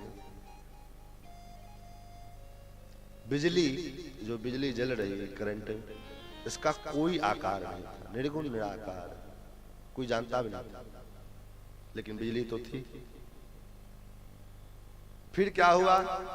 अनेक प्रकार के उपकरणों के माध्यम से इस बिजली को प्रकट किया गया। फिर भी ये गुण तो आ गए इसमें, निर्गुण सगुण निराकार हो गया। बिजली में गुण तो आया, गुण का मतलब जिसमें स्पर्श, बिजली को छुएंगे तो झटका मारेगा, लेकिन उसका आकार नहीं दिखाई दिया, तो सगुण निराकार रूप आया।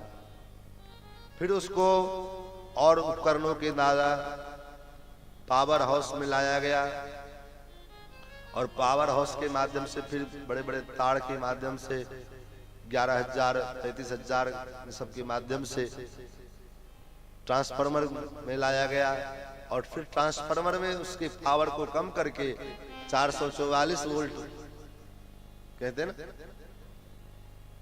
कन्वर्ट करके 200 250 300 जो भी होता हो, वो कन्वर्ट करके हमारे घर में लाया गया। अब वो बिजली हमारे घर में आ गई। अब तक उस बिजली का कोई रूप नहीं था, लेकिन जैसे बिजली घर में आई और उस बिजली का कनेक्शन पूरे वायरिंग से किया गया, तो क्या हुआ? बोले अब जैसे लाइट आई, बिजली बल्ब जलने लग गया, तो बच्चे कहते हमारा लाइट आ गई। पंखा चलने लग गया तो कहते लाइट आ गई, एसी चलने लग गया तो कहते लाइट आ गई, साउंड कनेक्टेड है, साउंड बजने लग गया तो कहते लाइट आ गई। अब लाइट आई एक ही, करंट एक ही है, लेकिन उसके रूप अलग अलग हो गए। कोई बल्ब को जलता हुआ देख के कहता है कि लाइट आ गई, कोई पंखा को चलता हुआ देखता हुआ कहता है लाइट आ गई, कोई कूलर को चला करके कहता है लाइट आ गई। सबके रूप अलग अलग हो गए, कहने का तरीका अलग अलग हो गया सबका। वस्तुतः बिजली एक ही है। उसी प्रकार से वह परमात्मा स्वरूपतः तो एक ही है, लेकिन वह कहने के विभिन्न तरीके अलग अलग हो गए। एकम सद्विप्राह बहुधा वदन्ति। एक ही तत्व को ब्राह्मण आचार्य गण लोग अनेक प्रकार से प्रस्तुत करते हैं, कहने का तरीका अपना अलग अलग है, लेकिन वास्तव में तत्व तो एक है। जो तत्व, जो करंट पंखे से चल रहा है, पंखे में है, वही करंट उस बल्ब में भी है, वही करंट सब जगह, लेकिन कहने का तरीका अलग अलग है। तो महाराज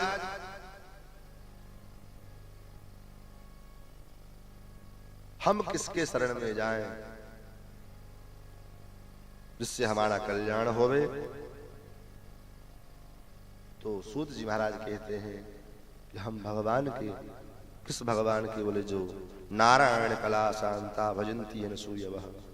भगवान के शांत अवतार, कला के अवतार नारायण भगवान स्वरूप हैं, उस भगवान नारायण के शरण में जाओ, क्योंकि उनका नाम ही नारायण है। नराणाम समूह जीवानाम समूह तस्य अयनम इति नारायणम। नारायण का अर्थ ही होता है अनंत अनंत जीव समूहों के जो आश्रय प्रदान करने वाले हैं, वही नारायण है। और भगवान नारायण से ही सारे संसार जायमान है। वासुदेव परा वेदा वासुदेव परा मखा वासुदेव परा योगा वासुदेव परा क्रिया वासुदेव परम ज्ञानम वासुदेव परम तपः वासुदेव परो धर्मो वासुदेव परागति।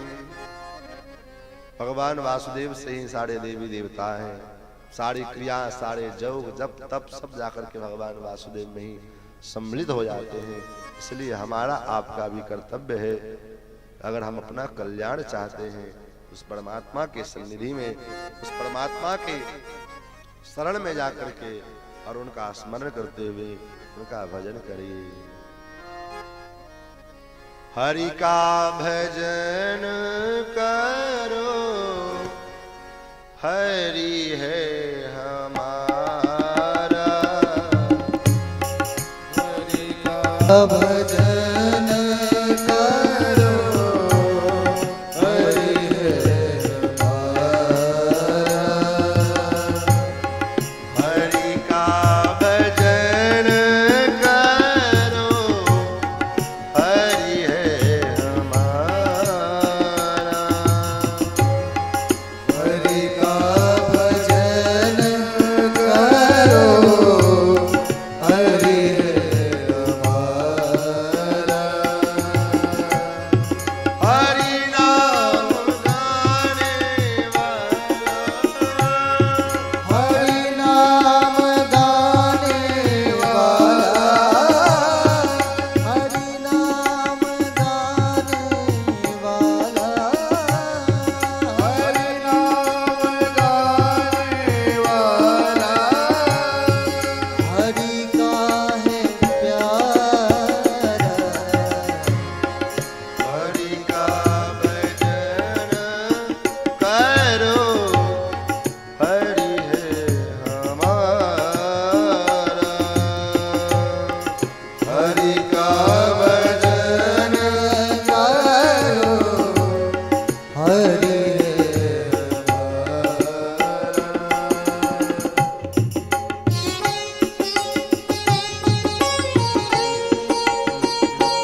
लेखा सब मिटाते जाओ, सुख दुख भोगे जाओ, लेखा सब मिटाते जाओ, हरि गुण गाते जाओ, हरि को रिझाते जाओ, हरि गुण गाते जाओ, हरि को रिझाते जाओ, वही हरि दीन बंधु, वही हरि दीन बंधु, वही हरि करुणा सिंधु, वही हरि करुणा सिंधु, नमो बारंबार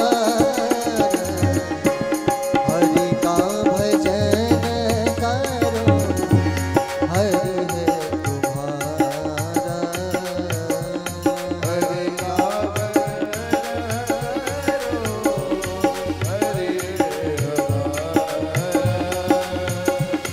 हरि के भजन बिना, हरि के भजन बिना, हरि के भजन बिना, हरि के भजन बिना, नहीं है गुजारा, हरि का भजन करो, हरि है तुम्हारा, हरि का भजन करो,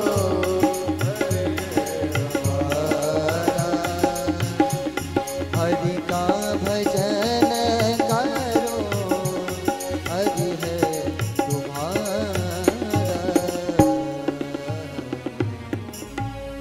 महाराज उस हरि का परमात्मा का हम भजन करें, इसीलिए यही सार है, यही सार है। दूसरा प्रश्न था ना, किम सारा, सार का सार यही है, जीवन का सार यही है कि भगवान ने जो शरीर दिया है, इस शरीर के माध्यम से उस परमात्मा का हम भजन करें। हरि का भजन करो, हरि है हमारा, हरि के अतिरिक्त आपका कोई नहीं है। ये बात गांठ बांध लीजिए, भगवान के अतिरिक्त हमारा अपना कोई नहीं। हाँ, व्यवहार है, फॉर्मेलिटी पूरा करने के लिए सब कोई कहते हैं, बेटा भी कहता है हम आपके हैं, ये भी बहू भी कहेगी, वो भी कहे, सब कहेंगे, लेकिन वास्तव में अगर विचार किया जाए तो वास्तव में अपना कोई है तो परमात्मा है। और हरि के भजन बिना नहीं है गुजारा, भगवान के भजन के बिना गुजारा चलने वाला नहीं है। आज होवे चाहे कल होवे, भजन में आना ही पड़ेगा। नहीं आओगे तब तक नहीं, जब तक नहीं आओगे तभी तक चक्कर लगाना पड़ेगा। जिस दिन आ गए चक्कर छूट जाएगा, तो आना तो पड़ेगा। चाहे 84 लाख बार जन्म लेकर के आओ, चाहे एक ही बार में चले जाओ, आना तो पड़ेगा। बिना भगवान के भजन किए, बिना भगवान की शरणागति किए, बिना भगवान की भक्ति किए इस संसार चक्र से छूटना संभव नहीं है। तो जब आना ही है तो सवेरे सवेरे क्यों ना चले आवे, घसीट करके कोई लेकर के आवे, इससे अच्छा है अपने मन से चले आवे। महाराज भगवान अवतार क्यों लेते हैं, इसका उत्तर यही है कि भगवान एक तो पहली बात परम स्वतंत्र है, जब जो चाहे सो कर सकते हैं, पहला उत्तर यही है। दूसरा, भगवान के अवतार का कोई मुख्य प्रयोजन यही है ऐसा कोई नहीं कह सकता। इदमित्थम के जान न कोई, इसी कारण से भगवान आते हैं, ऐसा कोई मैकालाल नहीं बोल सकता। ये बात मैं नहीं कह रहा, गोस्वामी जी कहते हैं, हरि अवतार हेतु जय होई, इदमित्थम कहे जान न कोई। इसी कारण से भगवान का अवतार है, यही एकमात्र कारण है, ऐसा कोई नहीं कह सकता है। लेकिन फिर भी सो केवल भक्तन हित लागे, भक्तों के हित के लिए, भक्तों के बीच में लीला करने के लिए, भक्तों को आनंद प्रदान करने के लिए, क्योंकि ठाकुर जी अगर अवतार न लेते तो फिर लीला नहीं करते, लीला नहीं करते तो उनकी कथा नहीं होती, और कथा नहीं होती तो हम लोग कथा सुनते क्या। तो इसलिए भगवान अवतार लेकर के लीला करते हैं, ताकि जो लीला देख सकें लीला के माध्यम से, और जो लीला न देख पावे वो कथा सुन सुन करके अपना कल्याण कर सके। तो महाराज भगवान के अवतार कितने हैं? कितने अवतार हैं भगवान के? सूत जी कहते हैं असंख्य, अवताराय असंख्य। क्यों महाराज? असंख्य अवतार हैं, कोई गिनती नहीं है, बोले ना। क्योंकि जितने भी जीव हैं समस्त जीवों में भगवान का वास है। जितने जीव हैं वो उतने भगवान हैं। तो आप गिनती करो कितने जीव हैं, अनंत जीव हैं, कितना गिनती करोगे। लेकिन मुख्य रूप से भगवान के 24 अवतार हैं। 24 ही अवतार क्यों हैं? इसके भी कई कारण बताए गए। कहते हैं ना लोग, सोना कितने कैरेट का शुद्ध होता है? 24 कैरेट का ना। भगवान तो परिपूर्ण शुद्ध है, तो 24 अवतार में लेकर के भगवान आए, परिपूर्ण शुद्ध है। दूसरी बात, परमात्मा तो परमात्मा है ही। इस संसार में 24 जो तत्व है प्रकृति को छोड़ करके, 5 ज्ञानेंद्रियां, 5 कर्मेंद्रियां, मन बुद्धि चित्त अहंकार और 5 महाभूत 5 तन्मात्राएं, कुल मिला के 24 तत्वों के रूप में ही मानो भगवान 24 अवतार लेकर के आए। बहुत सी बातें हैं, 24 अवतारों का नाम वर्णन करके सुनाया है। उसके बाद प्रश्न किया सूर्य जी ने, सौनकादि ऋषियों ने, वेद व्यास जी ने भागवत की रचना कब किया और कैसे किया। कस्मिन युगे प्रवृत्तेयम स्थाने वाक्येन हेतुना। तो कहते हैं सरस्वती नदी के किनारे द्वापरे समनुप्राप्ते तृतीये पर्याये, त्रेता के अंत में द्वापर के शुभारंभ में श्री वेद व्यास जी ने ये सब किया सरस्वती नदी के किनारे। और कैसे किया?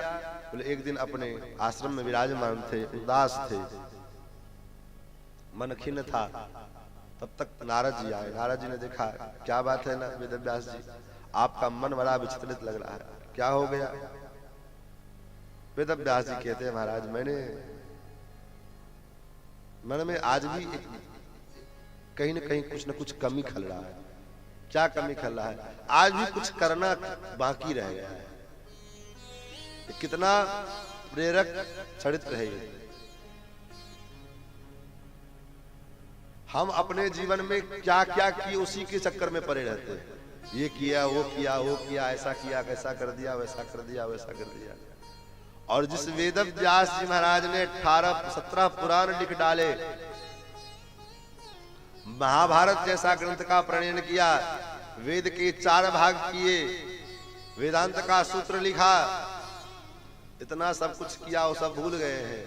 और लेकिन अभी भी लगता है कुछ बाकी है, अभी भी कुछ करना बाकी है, अभी भी कुछ करना बाकी है। अब क्या करना बाकी है ये तो पता नहीं, लेकिन कुछ कमी लग रहा है। हम अपने जीवन में थोड़े में आहा जाते हैं, इतना तो किया, अब कितना करें। अपने कृत्य से पीछे नहीं भागना चाहिए। जितना अधिक से अधिक हम सत्कर्म कर सके उतना करना चाहिए। ये नहीं कि इतना कर दिया आप कितना करेंगे। 10 बार भागवत सुन लिए, 10 बार ये रामायण करा दिए, ये करा दिए, वो करा दिए, भागना नहीं चाहिए। सत्कर्म जितना अधिक से अधिक हो पावे, फिर भी अब मन में लगे कि अभी कुछ बाकी है, अभी कुछ बाकी है, तब जाके करना। वेद व्यास जी को इतना करने के बाद भी संतोष नहीं हुआ है, अभी भी सोचते कुछ बाकी है। नारद जी ने कहा, हाँ बाकी तो है। क्या बाकी महाराज? आप बताओ, आप गुरु हो, आप महात्मा हो, कमी तो महात्मा ही बताएंगे ना। गड़बड़ी क्या है, गलती कहाँ हमारे हो रही है, ये तो महात्मा ही बताएंगे। महाराज क्या कमी है आप बताओ। नारद जी कहते, महाराज अभी तक आपने जितना कुछ लिखा सो तो ठीक है, लेकिन वो सब कैसा है? तत्बायसम तीर्थमुशन्ति मानसा, वो सब काक तीर्थ के समान। काक तीर्थ जानते हैं, जहां कौआ नहाता है। जितना कुछ लिखा आपने, काक तीर्थ के समान। ये करो, ऐसा करने से ये हो जाएगा, वैसा करने से ये हो जाएगा, वैसा करने से ये हो जाएगा, ये पूर्ण कर्म करोगे, ये अनुष्ठान करोगे तो ये फल मिलेगा, ये अनुष्ठान करोगे, ये सब आपने बहुत लिखा है। उस तीर्थ में, उस काक तीर्थ में कभी हंस जो है स्नान नहीं करता महाराज। अर्थात जो निर्गुण निष्काम भक्त हैं, निष्काम जीवन जीने वाले जो भक्त लोग हैं, उनके लिए क्या फायदा है? किसी काम लायक नहीं। इसलिए नैष्कर्ममप्यच्युत भाववर्जितम न शोभते ज्ञानमलं निरंजनम कुतः पुनः सस्वत भद्रमीश्वरे न चार्पितम कर्म यदप्यकारण। हे महाराज, आप ऐसा कोई ग्रंथ लिखो जिस ग्रंथ में जो निष्कर्म कर्मयोगी हैं, निष्कर्म भक्ति करने वाले भक्त लोग हैं, जिनका चरित्र होवे, और ऐसे भक्त लोग ऐसे चरित्र को सुन करके भगवान की चरित्र में डूब जाएं और आनंद से विभोर हो जाएं, ऐसा कथा आप बताओ, ऐसा चरित्र आप सुनाओ, लिखो। महाराज अब क्या लिखे? कुछ लिखना बाकी है? बोले हाँ। किसका चरित्र लिखे? बोले उन गोपांगनाओं का चरित्र लिखो, उन गोपियों का चरित्र लिखो, जिन गोपियों के चरित्र के आगे भगवान का चरित्र ही गौण पड़ जाता है। जिन गोपांगनाओं के चरित्र के आगे वो गोपाल का चरित्र फीका पड़ जाता है। कैसे? जाय सुरेश महेश ब्रह्मादि जाको पार न पावे, जिनको बड़े बड़े देवता लोग पार नहीं पा पाते हैं, और ऐसे परमात्मा ताई अहीर की छोहरियां छछियावर छाछ पे नाच नचावे। ऐसे गोविंद से गोपियां कहती हैं, गोविंद जरा ठुमका लगा करके नाच के दिखाओ तो छाछ पिवाओगे। और गोविंद ठुमका लगा करके नाचते हैं, छाछ पीते हैं और गोपियों के पीछे पीछे भागते हैं। ऐसे गोपियों का चरित्र गाओ जिनमें रसिक लोग डूब जाएं। महाराज अब मेरे अंदर वो सामर्थ्य नहीं है, मैं बूढ़ा हो गया हूं। नारद जी ने कहा, महाराज सामर्थ्य की बात मत करो, संत की कृपा होवे तो कुछ भी हो सकता है। संत की, भगवान की कृपा से भी श्रेष्ठ होता है संत की कृपा। इसलिए तो भगवान ने कहा, मोते अधिक संत करी लेखा, मोह से अधिक संत को मानो। भगवंत कृपा से भी ऊंची होती है संत कृपा। और जिसका जीता जागड़ा उदाहरण मैं हूं महाराज। आप हो? बोले हाँ। बोले आज ये नारद, अगर नारद है तो संत की कृपा से नारद है। मैं तो एक सूत दासी का पुत्र था,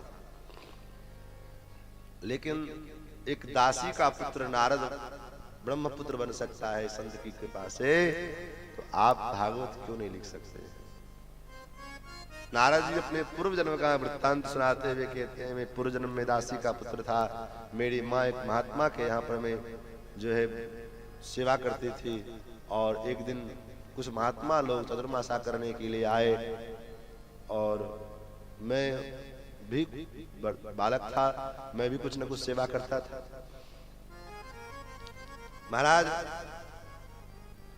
धीरे धीरे समय बीतने लगा, महात्माओं के जूठे प्रसाद पाता था। प्रसाद का प्रभाव ऐसा हुआ, देखो लोग कहते हैं ना, जैसे कोरोना आया था तो कहते थे ना कि संपर्क से दूर रहो, जिसको कोरोना पॉजिटिव है उसको संपर्क से दूर हो जाओ। क्यों? क्योंकि छुआछूत की बीमारी है, संक्रामक बीमारी है। ऐसे ही लोग संक्रामक बीमारी जिसको हो जाता है उससे कहते थे इसके नजदीक में मत जाओ, इसका छुआ मत खाओ, इसका जूठा मत खाओ, इसका जूठा भोजन न लो, इसका जूठा पानी मत पियो।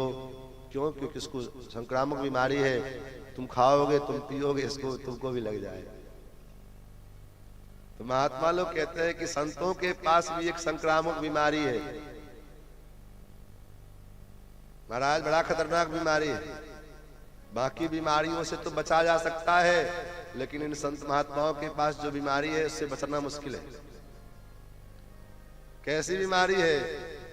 बोले दिन रात भगवान के नाम संकीर्तन की बीमारी, दिन रात भगवान की कथा सुनने की बीमारी, दिन रात भगवान के कथा में गाने की बीमारी, दिन रात भगवान के भजन में डूबे रहने की बीमारी। ये सब बीमारी महात्माओं के पास है। और महात्मा के अंदर की इस बीमारी से बचना चाहते हो तो क्या करे? बोले इस बीमारी से बचने के लिए महात्मा से दूर हो जाओ, उनका जूठा मत खाओ, उनका प्रसाद मत लो, उनके नजदीक में मत जाओ, क्योंकि जाओगे तो क्या होगा? तो संक्रामक बीमारी, छुआछूत की बीमारी लग जाएगी। और एक बार ये बीमारी लग गई तो ये लाइलाज बीमारी है, इस बीमारी का कोई इलाज नहीं।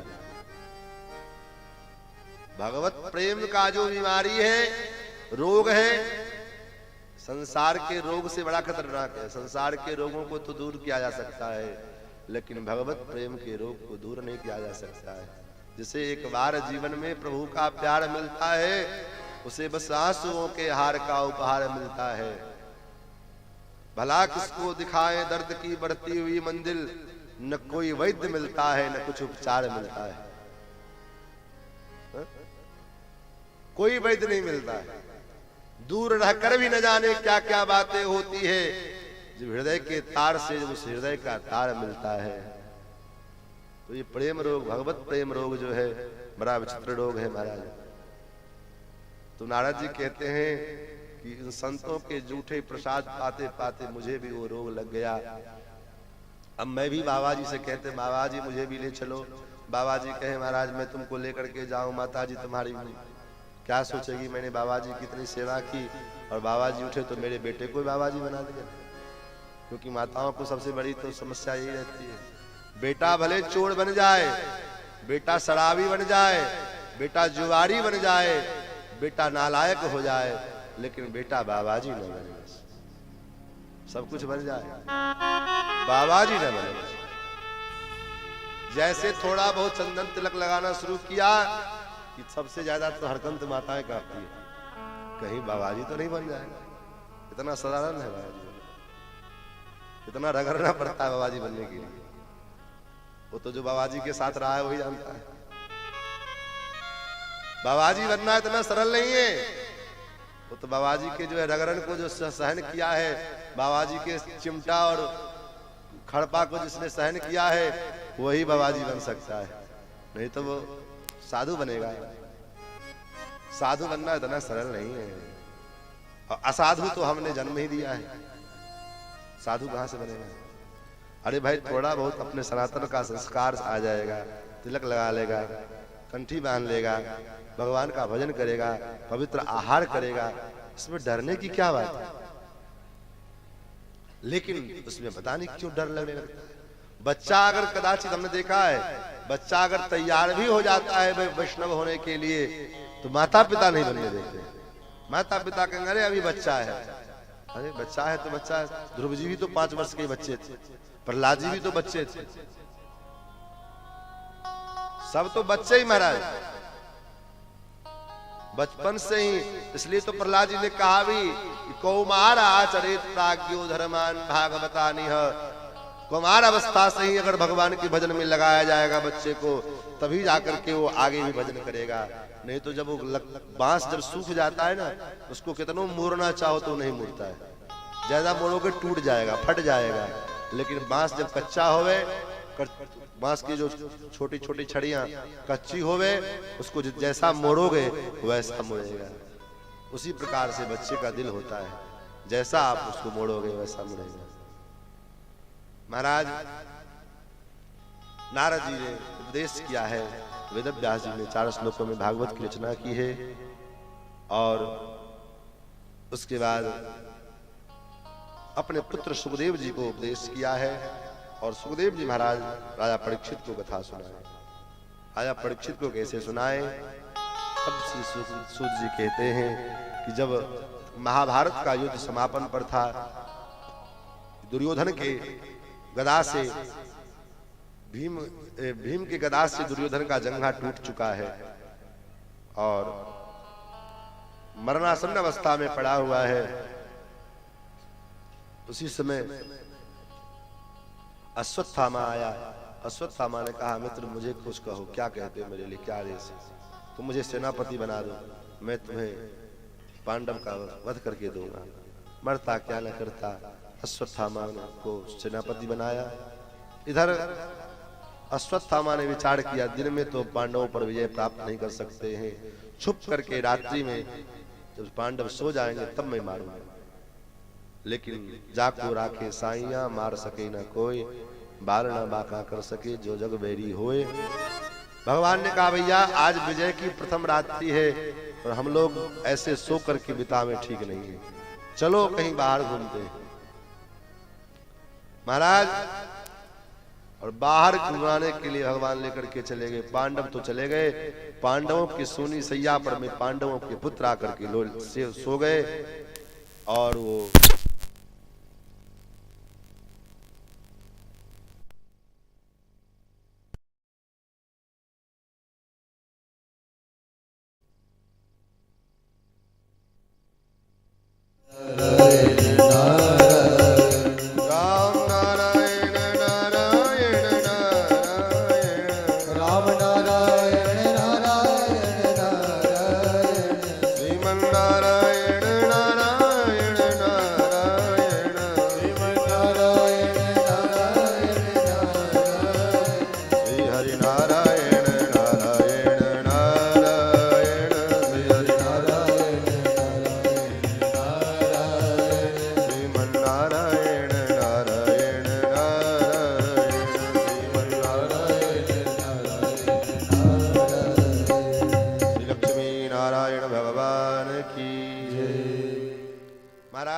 अश्वत्थामा आया है और पांडवों के सोए हुए बिस्तर पर में पांडवों के पुत्रों के सर को काट करके लेकर के चला गया।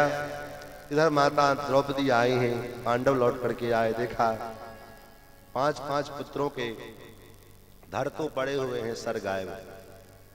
माता शिशूनाम निधनम सुतानाम, अपने पुत्रों के धड़ को जब गायब देखा, सर को गायब देखा तो माता बड़ी दुखी हुई और माता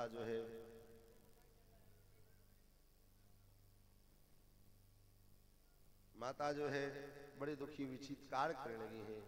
उसी समय अर्जुन ने कहा, देवी चिंता मत करो, जो भी आपके पुत्र का हत्या किया जिसने, आज शाम का सूर्यास्त वो देख नहीं पाएगा। और फिर तो महाराज भगवान के साथ अर्जुन रथ में बैठ करके चल पड़े। अश्वत्थामा ने देखा अगर पांडव जीवित हैं तो मुझे छोड़ेंगे नहीं, भागने लगे। अश्वत्थामा का पीछा किया। अश्वत्थामा अपना प्राण बचाने के लिए, ये द्रौपदी है महाराज, परीक्षित की एक दादी है। क्यों सुना रहे कथा? परीक्षित को ही भगवान सुखदेव जी ने कथा क्यों सुनाया, इसके लिए ये कथा सुना रहे। परीक्षित का वंश कैसा है, परीक्षित का परिवार कैसा है। ये परीक्षित की एक दादी है जो 5-5 बेटे की हत्या करने वाला सामने खड़ा है और कहते हैं छोड़ दो। हमारा आपका क्या स्वभाव है, अगर कोई हमारे बेटे को थप्पड़ लगा दे तो 3 पीढ़ी ऊपर से श्राद्ध करना शुरू करते हैं और 4 पीढ़ी नीचे तक चले जाते हैं। क्या हो, यही होता है ना। बाप का श्राद्ध, बाप के बाप का श्राद्ध, बाप के दादा, उसके दादा का श्राद्ध, सबका श्राद्ध एक ही साथ में कर डालते हैं। हमारे बेटे को मारा है, ये हो जाएगा, ऐसा हो जाएगा, वैसा हो जाएगा।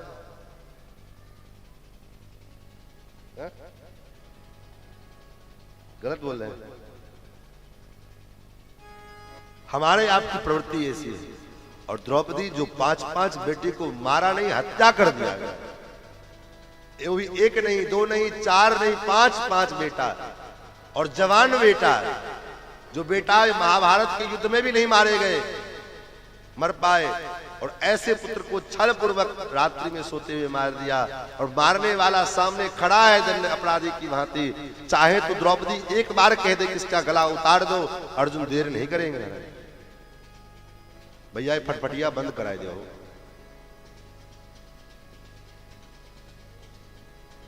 छोटू भाई फटफटिया बंद करवा दीजिए, ये फटफटिया बंद करवा दीजिए।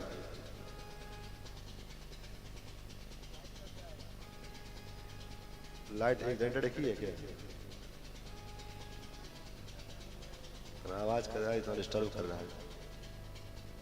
श्री सीतारामचंद्र भगवान की जय। तो महाराज ये द्रौपदी है दादी है, और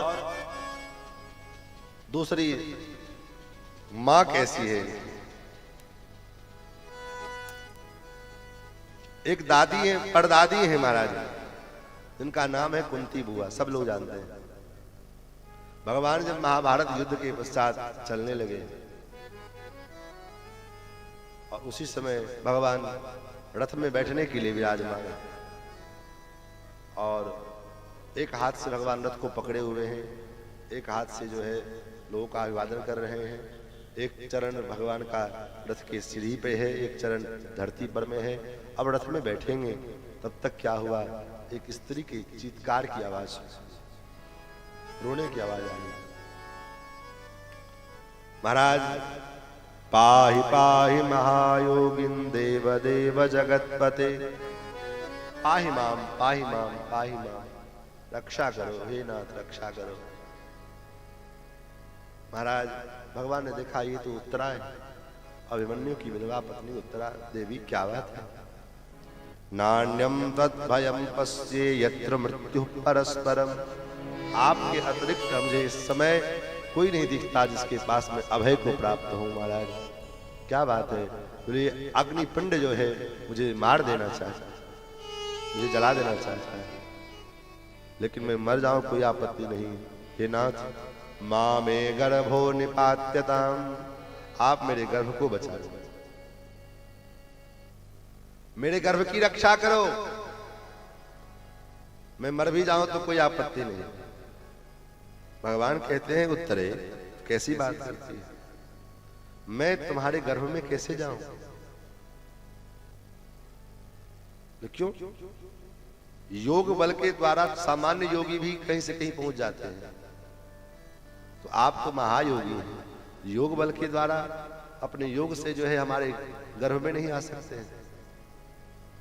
भगवान कहते हैं बात ऐसा नहीं कि हम तुम्हारे गर्भ में नहीं आ सकते, लेकिन तुम्हारे गर्भ में कैसे हम जाएं? तुम्हारे गर्भ को स्पर्श करने का अधिकार तो केवल केवल तुम्हारे पति को है, फिर मैं कैसे स्पर्श करूं, मैं कैसे जाऊं? उत्तरा कहती प्रभु बात बनाते हो, आप सामान्य पति नहीं हैं, सामान्य पति को भी अधिकार होता है, लेकिन आप तो पतियों के पति हैं, इसलिए देव देव जगतपते, हे जगत के पति आप अधिकार की बात न करें, आपका तो सर्वत्र अधिकार है।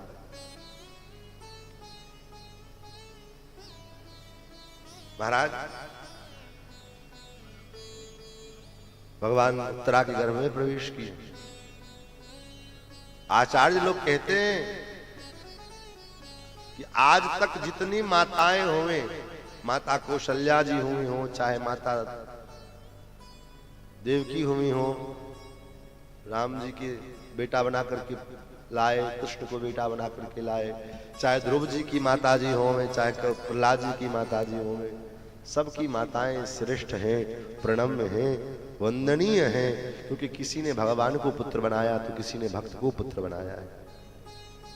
लेकिन उन समस्त माताओं में सबसे श्रेष्ठ मां अगर है तो उत्तरा है, क्योंकि उन्होंने एक साथ अपने गर्भ में भगवान को भी धारण किया है, और भगवान के परम भक्त परीक्षित जी को, परीक्षित जी तो गर्भ में पहले से ही भगवान भी प्रवेश किए हैं, जिन्होंने एक साथ अपने भक्त गर्भ में भक्त और भगवान दोनों को धारण किया है।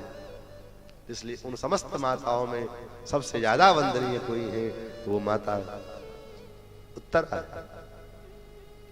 भगवान पूछते हैं कि उत्तरे तुम अपनी रक्षा नहीं चाहती हो, अपने गर्भ की रक्षा चाहती हो? तुम कहती हो मैं मर भी जाऊं तो कोई आपत्ति नहीं, मेरे गर्भ की रक्षा करो, ऐसा क्यों? उत्तरा कहती प्रभु मैं मर भी जाऊं मेरा जीवन तो बोझ है, मैं तो उसी दिन मरना चाहती थी जिस दिन मेरे पति वीर गति को प्राप्त हुए अभिमन्यु, लेकिन लोगों ने नहीं करने दिया। मैं इसलिए जीवन को धारण की कि मेरे कोख में, मेरे गर्भ में बालक था, संतान था, लेकिन ये संतान अगर नष्ट हो जाएगा तो उसमें मेरा कुछ नहीं बिगड़ेगा। मुझे अपनी चिंता नहीं है, मुझे इसलिए चिंता हो रही है क्योंकि अगर ये गर्भ नष्ट हो गया तो मेरा क्या है, मैं तो सामान्य स्त्री हूं, लेकिन आपके ऊपर लांछना लग जाएगा, आपके चरित्र के ऊपर में कलंक लग जाएगा। कैसा कलंक लग जाएगा? तो जिस वंश की रक्षा करने वाले गोविंद और उस वंश की रक्षा उस गोविंद के सामने में वो वंश निर्वंश हो गया, वो वंश समाप्त हो गया और गोविंद कुछ नहीं कर पाए। फिर आपकी भक्ति कौन करेगा महाराज? आपके चरित्र में दाग न लग जाए, आपके चरित्र में कलंक न लग जाए, इसलिए मैं चाहती हूँ कि मैं भले मर जाऊं, ये माँ में गर्भो निपात्यताम, आप मेरे गर्भ की रक्षा कीजिए। भगवान के नेत्र सजल हो गए। वारी उत्तरे, जिसको अपने दर्द की चिंता नहीं है, अपने दुख की चिंता नहीं है, चिंता है तो हमारे सुख की चिंता है। यही भक्ति है, यही भागवत है। मैंने कहा ना, भागवत धर्म में तद सुखी सुखित्व और तद दुखी दुखित्व, अपने प्रियतम के सुख में सुखी होना और अपने प्रियतम के दुख में दुखी होना, यही भागवत धर्म का सिद्धांत है। ये है माता परीक्षित की उत्तरा। एक दादी परदादी है जिसका नाम है कुंती। भगवान जब चलने लगे, विदा हुए, कुंती बुआ हाथ जोड़ करके सामने खड़ी हो गई। क्या कहे महाराज, कितना सुनावे। एक एक स्तुति महाराज, इसके इतने अच्छे अच्छे भाव हैं, एक एक श्लोकों के भाव अलग अलग। कुंती बुआ सामने खड़ी हो गई, आकर के हाथ जोड़ लिया, हाथ जोड़े खड़ी। आप भी जानते हैं कि बुआ भतीजा को प्रणाम करे कैसा अटपटा लगेगा। भतीजा बुआ को प्रणाम करे तो ठीक है, लेकिन बुआ भतीजा को प्रणाम करे वो तो भगवान ही मालिक। महाराज भगवान के सामने बुआ जी खड़ी है, हाथ जोड़े खड़ी। नमस्ते पुरुषम ताज्यम। भगवान ने कहा, माता जी, बुआ जी, क्या बात है, उल्टी गंगा क्यों बहा रही? बुआ भतीजा बुआ को प्रणाम करे, ये तो नियम है, लेकिन तुम क्यों प्रणाम कर रही हो? कुंती बुआ ने डांट दिया, चुप खड़े रहो, चुपचाप। आज मैं आपको प्रणाम नहीं कर रही। नमस्ते पुरुषम, किसको प्रणाम कर रहे हो? आद्यम, जो आदि पुरुष परमात्मा है। आप जो हैं वो सामान्य मेरे भतीजे नहीं है, आदि पुरुष हैं। नमस्ते पुरुषम ताद्यम, जो आदि पुरुष हैं, ईश्वरम, जो ईश्वर हो आप, और इस प्रकृति परम, जो इस प्रकृति से परे हैं आप। अलक्षम सर्वभूतानाम अंतर बहिरवस्थितम, जो सर्वत्र व्याप्त है, अंतर बहिरवस्थितम, अंतर बहिस्थित सर्वम व्याप्य नारायण स्थितम। कोई ऐसा स्थान नहीं है जहां परमात्मा व्याप्त नहीं है, इसलिए तो उनका नाम ही वासुदेव है। वासनात् वासुदेवस्य, कोई ऐसा स्थान नहीं जहां भगवान का वास न हो। लेकिन फिर भी क्या है, चक्कर क्या है? चक्कर ये है कि फिर भी दिखते नहीं है, अलक्षम, दिखाई नहीं देते हैं। क्यों नहीं दिखाई देते हैं? क्योंकि कारण क्या है? ले माया रूपी, माया ने ऐसा पर्दा डाल दिया है। माया जवनिका छन्नम अज्ञादोक्षजमव्ययम,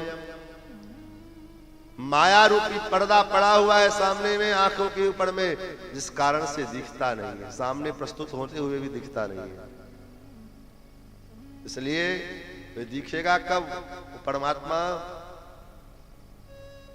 कैसे दिखेंगे? जब ये माया का पर्दा हटे। और ये पर्दा हटेगा कैसे? हमारे हटाने से हटेगा ना?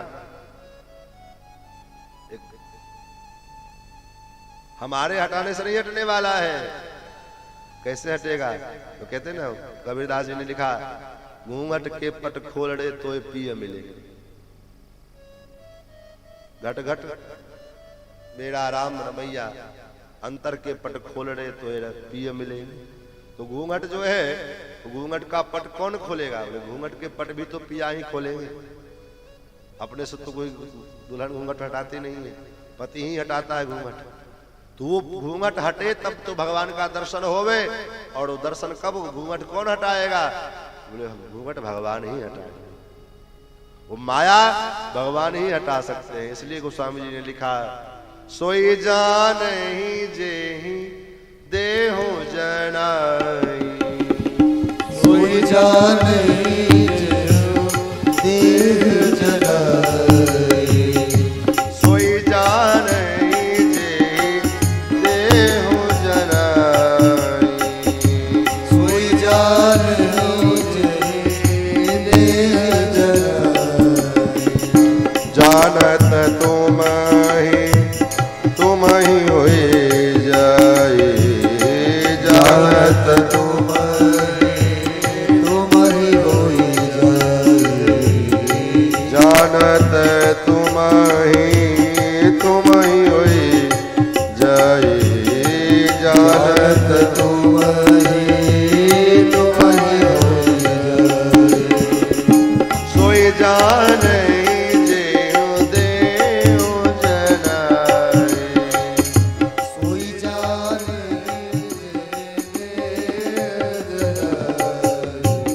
वही जान सकता है जिसको आप जनाना चाहोगे। इसी का अनुवाद वेदों ने किया है। परमात्मा कैसे मिलेंगे? प्रवचन से मिलेंगे ना। नायम आत्मा प्रवचनेन लभ्यो, तब खूब सुनने से मिलेंगे ना।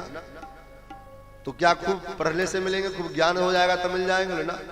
न मेदया न बहुना सुतेन, तब कैसे मिलेंगे?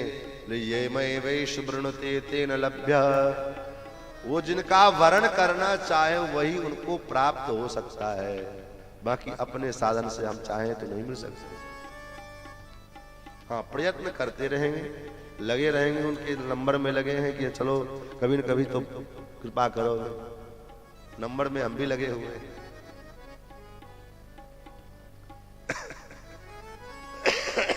कभी तो उनके कान में भड़क पड़ेगी।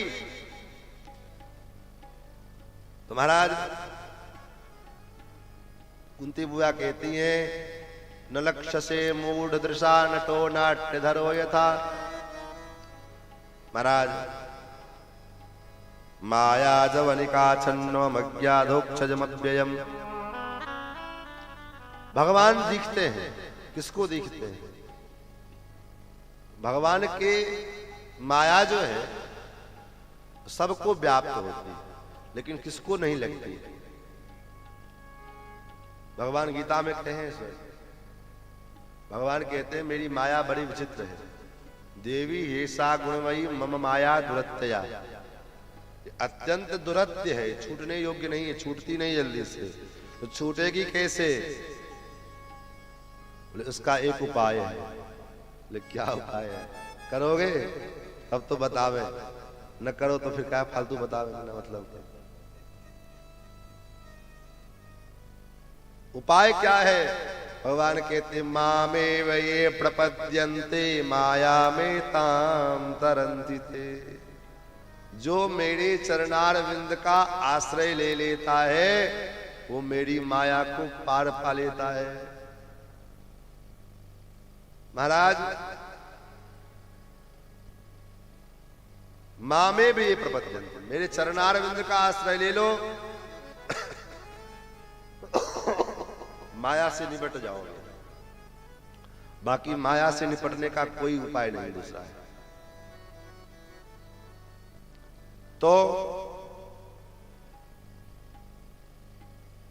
और जिसने भगवान के चरणारविंद का आश्रय ले लिया है वो बोले वो महाराज भगवान की माया की सारी खेल को जानता रहता है। क्योंकि माया क्या है? बोले जादूगरनी है ना। ये जादूगरनी सबको अपने वश में ला करके नचाती रहती है। सब जग को रही नचाए हरि माया जादू गरनी, रही अद्भुत खेल दिखाए हरि माया जादू गरनी। माया का मतलब ही होता मा मने नहीं और या मने जो है नहीं उसको दिखा देना और जो है उसको छिपा देना, यही काम माया का। बेटा बेटी संपत्ति नात रिश्तेदार बड़ाई ये सब अपने हैं नहीं, लेकिन लगता है कि हमारे हैं। और जो अपने परमात्मा भगवान हमारे हैं वो अपने नहीं लगते हैं। कारण क्योंकि माया, मां मने नहीं और या मने जो है उसको दिखा छिपा देना और जो वास्तव में नहीं है उसको दिखा देना, यही काम, यही खेल तो खेलते हैं ठाकुर जी। माया भगवान की माया यही तो करती है। लेकिन इस खेल को जादूगर क्या करता है? जादूगर जो है प्लास्टिक को कहेगा ये सांप बना करके दिखा दे, और जो दिखा देता हम देख लेते, तैयार भी मान भी लेते, सब कुछ मान लेते, सही है ये है। लेकिन जादूगर के उस खेल से सारा लोग प्रभावित हो जाता है। लेकिन जादूगर का जो जमूरा है चेला, वो सारा खेल जानता है, वो सब जानता है कि नहीं ये सब झूठा है। उसी प्रकार से जो भगवान से विमुख है वह तो इस संसार की इस माया में पड़ करके माया के पचड़े को अपना सब कुछ सत्य मान करके और उसमें उलझ जाता है। लेकिन जो भगवान का हो गया है, भगवान का भक्त बन गया है, भगवान के भजन में तल्लीन हो गया है, वो समझ गया है ये सब तो बस ठाकुर जी की लीला है, कुछ नहीं है, सब माया है। वो भीतर से बाहर से सारा व्यवहार करते हुए दिखाई पड़ते हैं, नाती नात पोता बेटा बेटी सब करते दिखाई पड़ते हैं। लेकिन भीतर से जैसे हमारे मास्टर साहब ऊपर से सब व्यवहार निर्वाह करते थे। हमने तो अब जो उनको ना समझता हुआ ना समझे हुए हमने तो देखा है। जैसे एकांत में बैठते कोई चर्चा ऐसे होती तो फूट फूट करके खूब रोने लग जाते थे। भगवान के गुणों की चर्चा होते ही एकदम बेहवल होकर के रोने लग जाएगा। इसका मतलब क्या है? बोले इसके मतलब उसके हृदय में जो है वही तो उस नस को, जैसे आप दुखती नस को आप हाथ दोगे तो महाराज तो उनके हृदय में वो बात भरी हुई थी। तो व्यवहार जगत में आप सब कुछ व्यवहार निर्वाह करो, कोई आपत्ति नहीं है, लेकिन व्यवहार से हट करके भी हमारा जीवन एक है जो भगवान की भक्ति करने वाला है।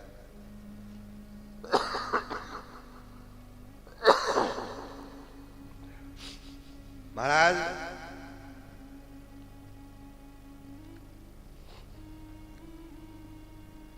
कुंती बुआ कहती है कृष्णाय वासुदेवाय देवकी नंदनाय च नंद गोप कुमाराय गोविंदाय नमो नमः।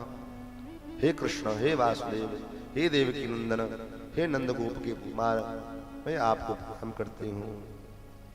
बहुत बातें कही है। भगवान ने कहा कि बुआ जी ठीक है, जब आप भगवान मानते ही हो तो कुछ वरदान मांगो, क्या चाहते हैं? अब कुछ मांग भी लो, तब से खाली स्तुति करते चली जा रही है, कुछ मांगो भी तो। कुंती बुआ ने कहा जो मांगूंगी दोगे? भगवान ने कहा आपको मांगने में देर हो सकती है, मुझे देने में देर नहीं होगी। पक्का? बोले पक्का। बाद में मुकर तो नहीं जाओगे? बोले बिल्कुल नहीं मुकरेंगे, आप बोलो तो, सोच ले। बोले हाँ हम सोच लिए। कुंती बुआ ने कहा ठीक है तो दो, क्या चाहते हो? कुंती बुआ कहती है गोविंद एक ही चीज चाहिए। क्या चाहते हैं? ले विपदा संतु न तत्र तत्र जगत गुरु। मेरे जीवन में पग पग पर में विपत्ति मुझे मिले। भगवान ने कहा माथा खराब है, दिमाग खराब हो गया। विपत्ति झेलते झेलते तो पूरी जिंदगी बीत गई, क्या विपत्ति से पेट नहीं भरा? आज भी विपत्ति मांगती हो? कुंती बुआ रोने लगे। कुंती बुआ कहती गोविंद जिसको तुम विपत्ति समझते हो वो विपत्ति नहीं है, जिसको तुम संपत्ति मानना चाह रहे हो, समझाना चाह रहे हो, संपत्ति नहीं है। क्योंकि जब तक मेरे पर विपत्ति थी तब तक तुम मेरे साथ में थे। आज विपत्ति समाप्त हो गई, युद्ध समाप्त हो गया, मेरा बेटा राजा बन गया, तो अब तुम छोड़ करके मुझे जा रहे हो। ऐसी संपत्ति किस काम की जिससे तुम अलग हो जाओ? ऐसा धन संपत्ति किस काम का जो भगवान को भुला देवे? उसके ऐश्वर्य में, उसके भोग विलास में हम भगवान को भूल जाएं। धन संपत्ति किस काम की? सब में आग लग जाए। अरे भाई, इतना सब कुछ किया किसके लिए? गोविंद की प्राप्ति के लिए। इतना सब कुछ करते हैं भगवान का भजन करने के लिए, और भजन में ही विक्षेप हो जाए तो फिर ये धन संपत्ति काहे के लिए भाई? तो भजन ही नहीं हो पाएगा तो फिर धन संपत्ति लेकर क्या करेंगे? इसलिए हे गोविंद, मुझे पग पग पर में विपत्ति हो गई, ऐसा वरदान। क्यों? क्योंकि विपत्ति में मैंने जैसा दर्शन किया है, बुलाओ बड़े बड़े ऋषि मुनि विमलात्मा विमलात्माओं को, और जैसा दर्शन मैंने विपत्ति में किया है ऐसा दर्शन किसी ने नहीं किया है। इसलिए हे गोविंद, मुझे तो विपत्ति ही चाहिए। वास्तव में विपत्ति क्या है? विपदो नैव विपदः संपदो नैव संपदः विपद विष्णु विस्मरणम संपन्न नारायण स्मृति। हम भगवान को भूल जाएं जिस दिन, वही दिन सबसे बड़ा विपत्ति है, और जिस दिन भगवान स्मरण में आ जाए वही सबसे बड़ी संपत्ति है। सुंदरकांड आप लोग पाठ करते रहते हैं। भगवान ने कहा ना क्या विपत्ति आई। जानकी जी के संदेश को जब सुनाया हनुमान जी ने, हनुमान जी क्या कहते हैं? कह हनुमंत विपत्ति प्रभु सोई, कह हनुमंत विपत्ति प्रभु सोई, कह हनुमंत विपत्ति प्रभु सोई, कह हनुमंत विपत्ति प्रभु सोई, जब तब सुमिरन भजन होई, जब तक सुमिरन भजन न होई, जब तब सुमिरन भजन न होई, जब तक सुमिरन भजन न होई, कह हनुमंत विपत्ति प्रभु सोई, हनुमंत विपत्ति प्रभु सोई, विपत्ति प्रभु सोई, विपत्ति प्रभु सोई। विपत्ति क्या है? बोले जब तब सुमिरन भजन न होई। जब भगवान का स्मरण छूट जाए तब समझो विपत्ति आ गई है, और भगवान का स्मरण बना रहे सबसे बड़ी संपत्ति वही है। लेकिन आज ठीक उसका उल्टा हम सोचते हैं। हम यही सोचते हैं कि महाराज इसके पास में खूब गाड़ी बंगला घोड़ा मोटर कार है वही सुखी है। लेकिन वास्तव में अगर उसके पास जाओ पूछो क्या आप सुखी हो, तो कहेगा क्या करें महाराज, रात को नींद नहीं आती है, नींद की गोली खानी पड़ती है। इतना सब कुछ रहते हुए भी डॉक्टर ने मना कर दिया है केवल दाल का पानी और रोटी। दाल के पानी में रोटी डुबा करके खाते हैं। क्या है? संपत्ति तो है लेकिन भोग नहीं है, सुख नहीं है। सुख कैसे हो? जब भगवान से जुड़े रहेंगे तभी तो सुख होगा। भगवान के साथ कनेक्शन कट गया तो सारा सुख समाप्त हो गया।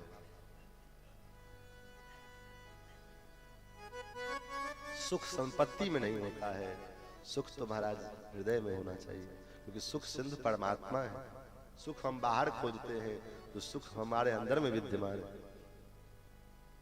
सुख के सिंधु कौन है?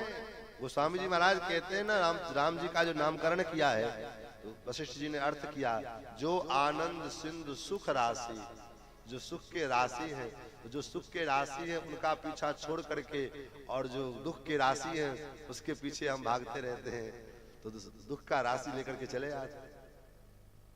पैसा क्या है? बोले दुख के राशि है, और भगवान सुख के राशि है। अब निर्णय हमको करना है कि राशि लेना कौन सा है, दुख की राशि लेना है कि सुख की राशि लेना है। महाराज कुंती बुआ ने स्तुति किया है, भगवान ठहर गए हैं, परदादी है। भगवान विष्णु पितामह के पास में गए,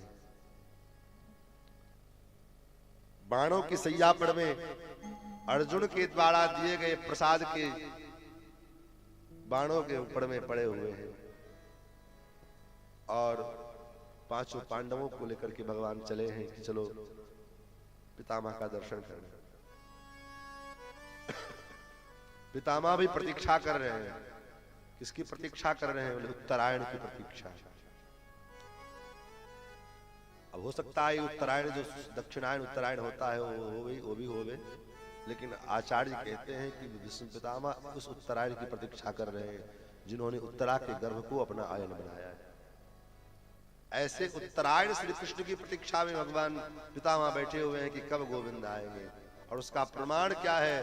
प्रमाण भी यही है कि विष्णु पितामह जब भगवान आए हैं विष्णु पितामह के पास, तो विष्णु पितामह ने कहा भी है भगवान से, सदैव देवो भगवान प्रतीक्षताम कलेवरम यावदिदं हिनोम्यहम्।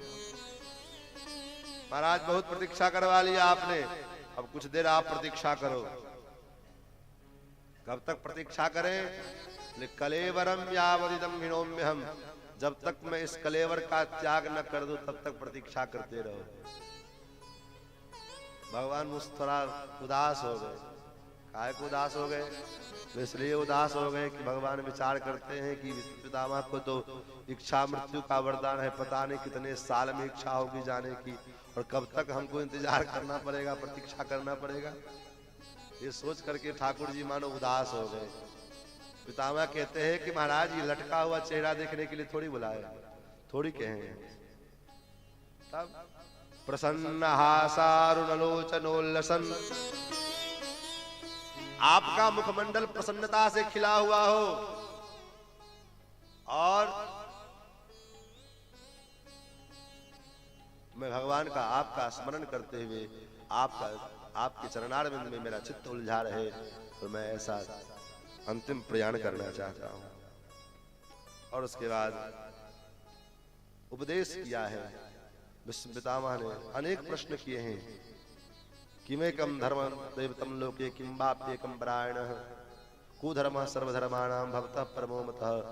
सबसे बड़ा धर्म क्या है? किम जपन मुच्यते जंतुर्जन्म संसार बंधनात्। क्या किस चीज का जप से करने से जीव संसार बंधन से मुक्त हो जाता है? ये सारी बातें बताई। विष्णु नाम सहस्त्र में सुनो पाप भयापहम, विष्णु सहस्त्र नाम का उपदेश किया है पांडवों को। दान धर्म बताए, राज धर्म बताए, मोक्ष धर्म बताया, स्त्री धर्म बताए, भगवत धर्म बताए। जब स्त्री धर्म को बता रहे थे उस समय स्त्री को क्या करना चाहिए, कैसे रहना चाहिए, द्रौपदी जी मुस्कुराने लगे।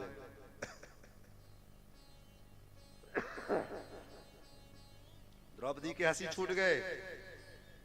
अब द्रौपदी कोई सामान्य स्त्री तो है नहीं, चलो फुहर स्त्री है, जहां मन करे तहीं हंस दे। द्रौपदी द्रौपदी है, याज्ञसेनी है और कुरुवंश की पांडव की पत्नी है, विष्णु पितामह की कुलवधू है, और वो द्रौपदी में हंस रही है। और पांडव इस समय हंसने का कोई प्रसंग भी नहीं है, यहाँ तो उपदेश चल रहा है पितामह का, इसमें कोई न कोई राज तो होगा। पितामह ने कहा बेटी क्या बात है, मैं तो यहाँ उपदेश कर रहा था, तुम हंस क्यों रही, हंस क्यों पड़ी? द्रौपदी ने कहा नहीं पितामह ऐसे बस कुछ कोई बात नहीं, बात तो कुछ जरूर है जो तुम बताना नहीं चाहते। आप क्या बताएं, आपको बुरा लग जाएगा, आप बुरा मान जाएंगे, अच्छी बात नहीं है। नहीं नहीं अब तो बोलो क्या बात। फिर आप जिस स्त्री धर्म के विषय में इतना बता रहे हैं और वही स्त्री आपके सामने दरबार में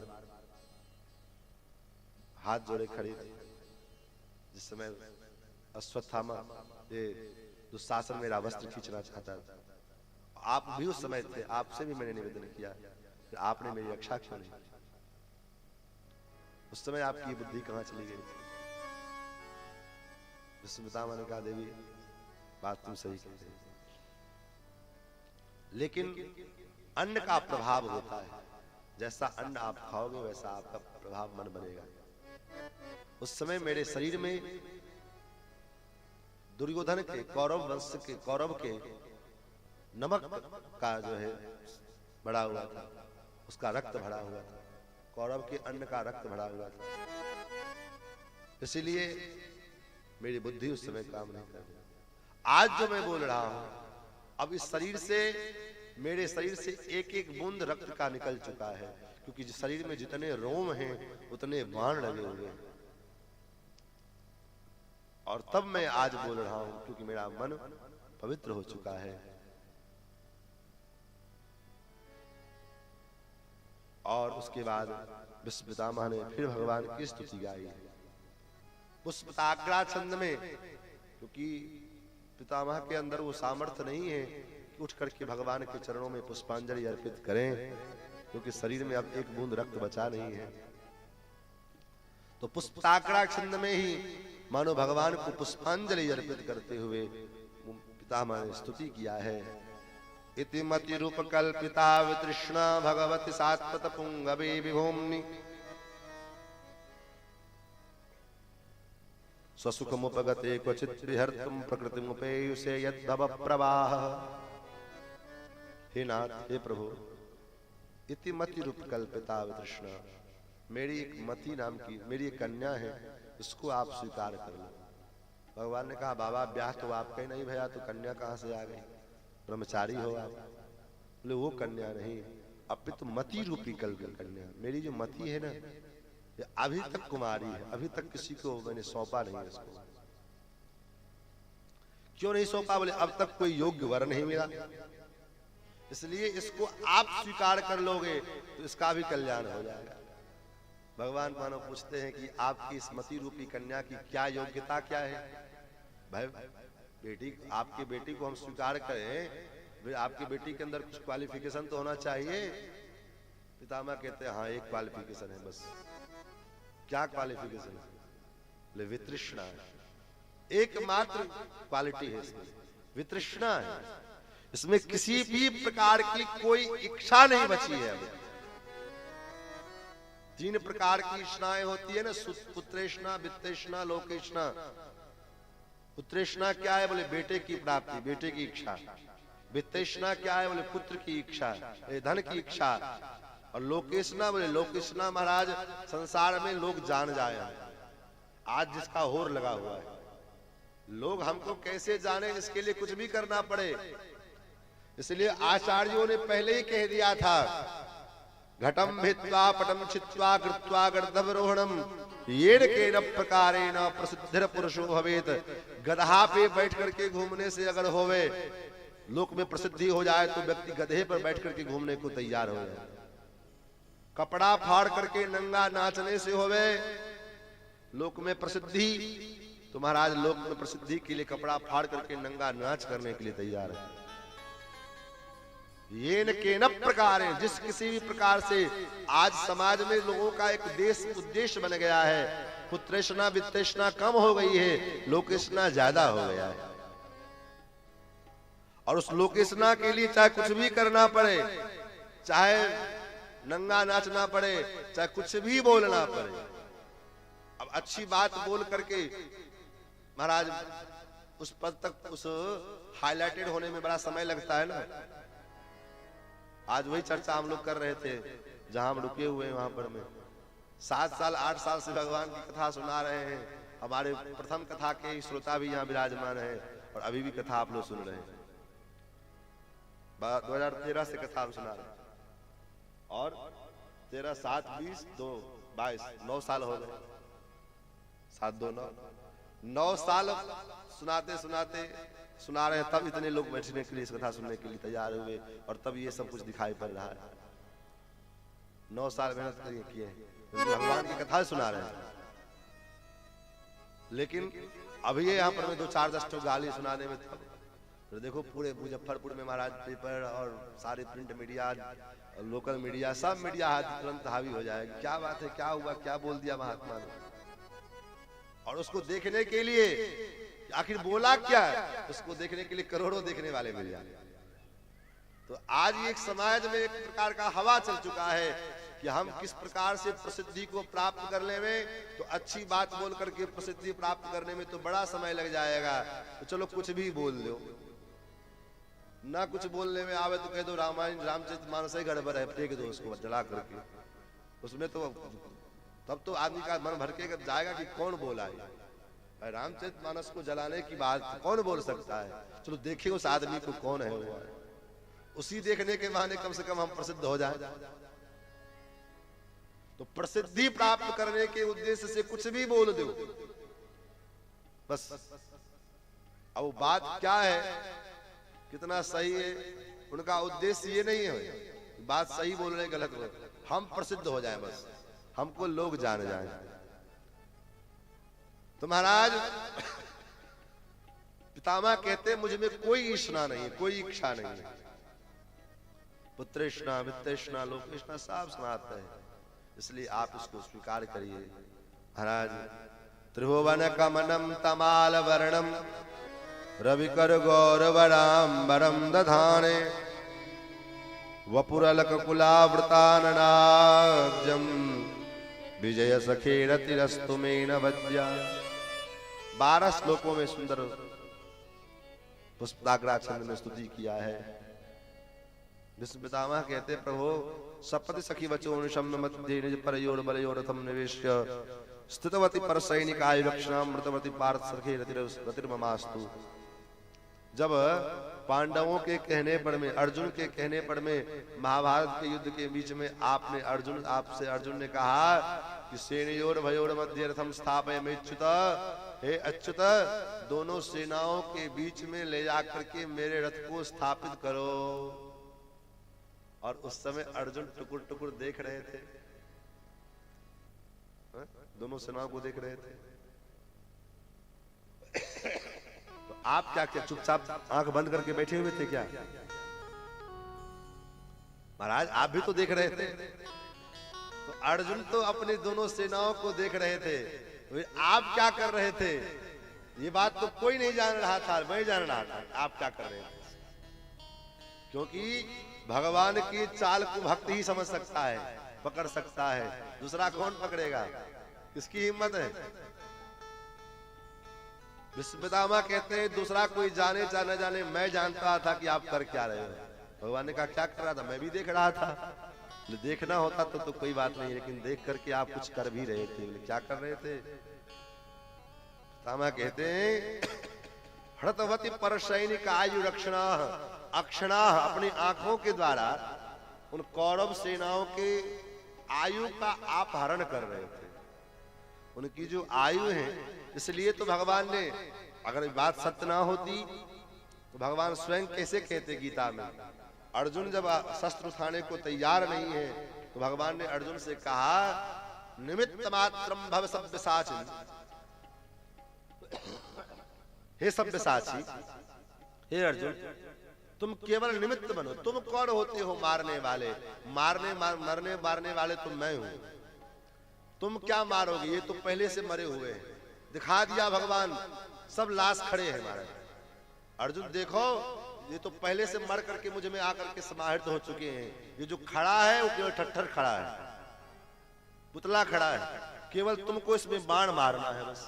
और यही बात बड़बड़िक ने अंतिम में कहा भी युद्ध के पश्चात कि मैंने जहां तक देखा युद्ध में सब जगह केवल सुदर्शन चक्र चल रहा था। तो मारने वाले तो भगवान थे, अर्जुन को तो केवल बहाना बनना था, निमित्त बनना था। तो इसलिए कहते हैं कि हृतवर्ती पर सैनिक आयु रक्षणा। और उसके बाद विष्णु पितामह कहते हैं प्रभु आपको वो दिन याद है? कौन सा दिन? स्वनिगमपहाय मत प्रतिज्ञा। एक दिन युद्ध के बीच में हमारी और आपकी जो है प्रतिज्ञा टकरा गई थी आमने सामने। क्या प्रतिज्ञा टकरा गई थी? महाराज आपने प्रतिज्ञा लिया था कि मैं महाभारत के युद्ध में अस्त्र शस्त्र नहीं उठाऊंगा। और विष्णु पितामह ने क्या प्रतिज्ञा किया था?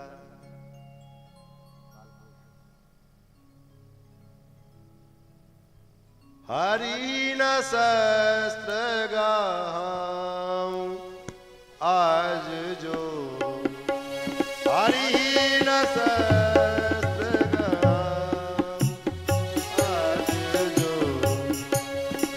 हीन शास्त्र कहाऊं आज जो, हरि न शस्त्र गाऊं आज जो, हरिहीन शास्त्र आज जो, तोला जो गंगा जननी को, तोला गो गंगा जलनी को, शांतनु सुतना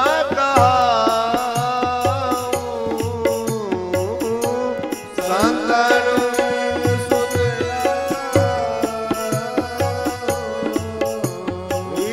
हरि न शस्त्र गाऊं आज जो, हरिहीन शास्त्र कहाऊं आज जो, हरिहीन शास्त्र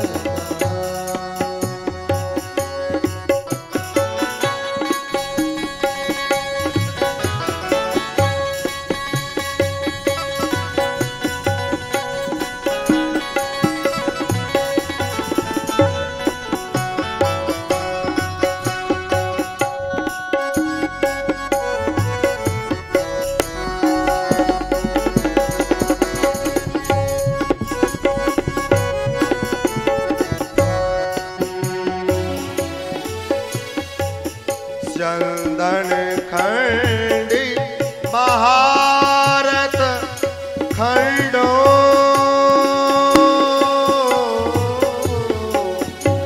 चंदन खंडी भारत खंडो, कपि ध्वज सहित डुलाऊं,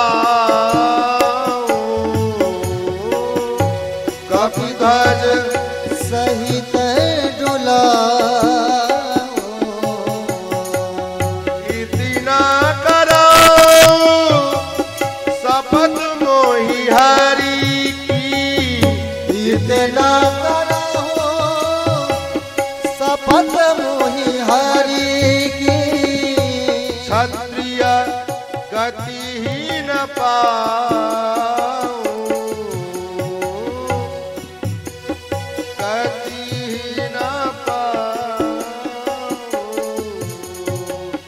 हरि न शास्त्र कहाऊं हरिहीन शास्त्र कहाऊं हरिहीन हरिहीन हरिहीन शास्त्र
हरि न सहस्र हरि न सहस्र हरि न सहस्र।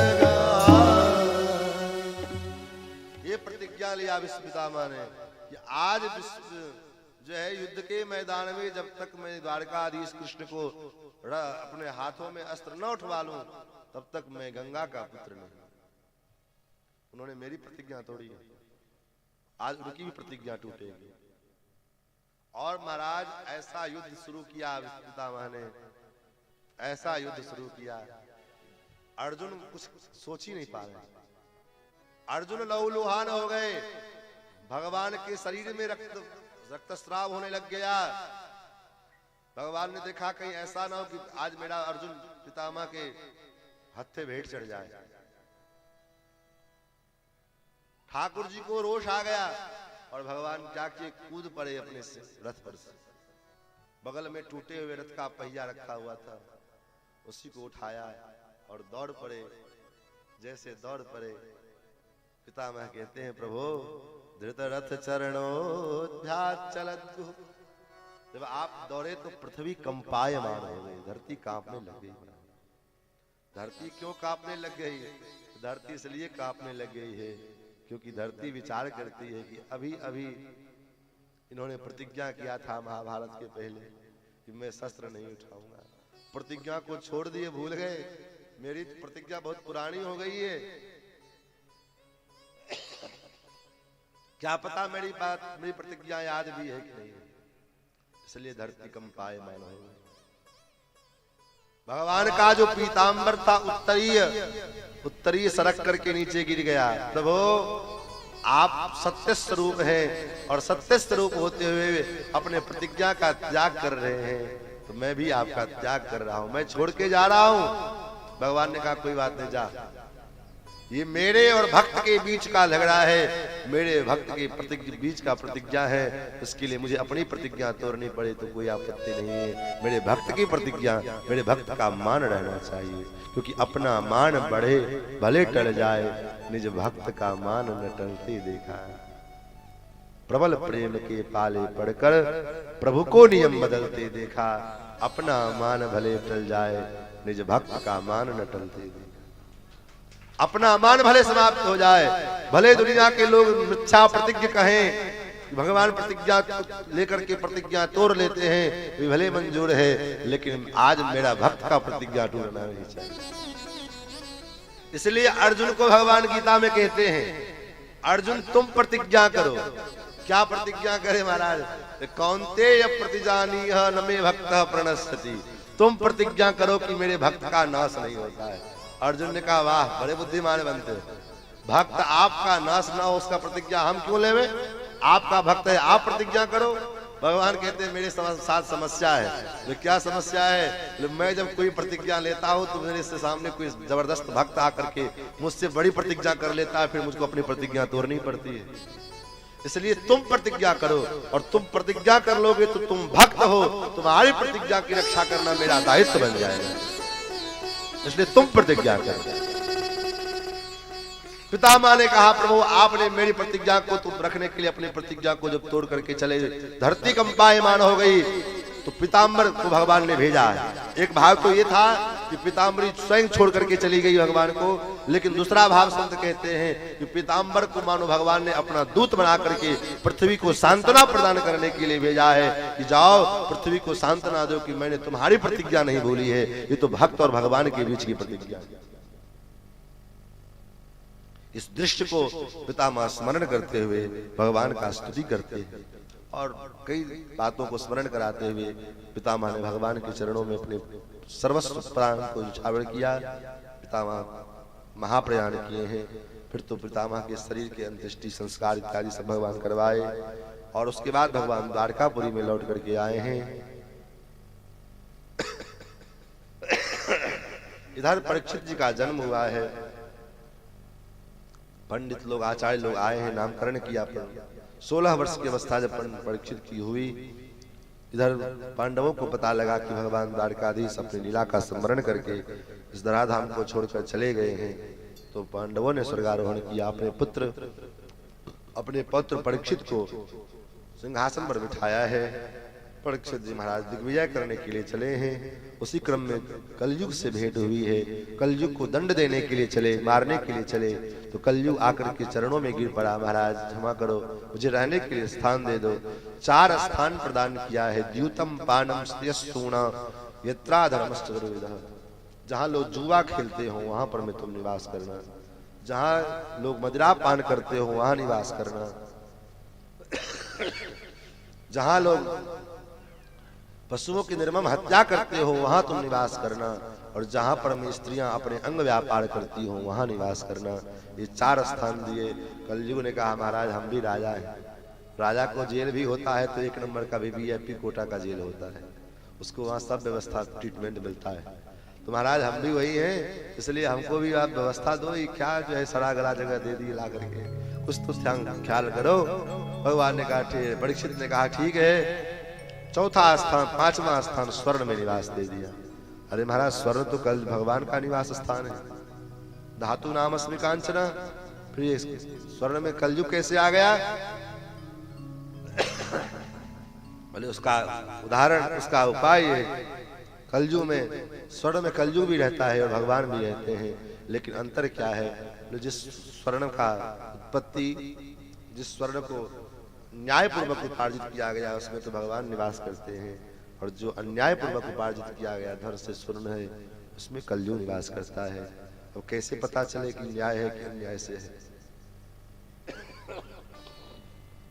उसका उपाय लोग कहते हैं, महाराज संत महात्मा कहते हैं इस पचड़े में पड़ो ही मत, कौन से कहां से अन्न, कौन में दोष है, कौन में गुण है और कौन में क्या है। तब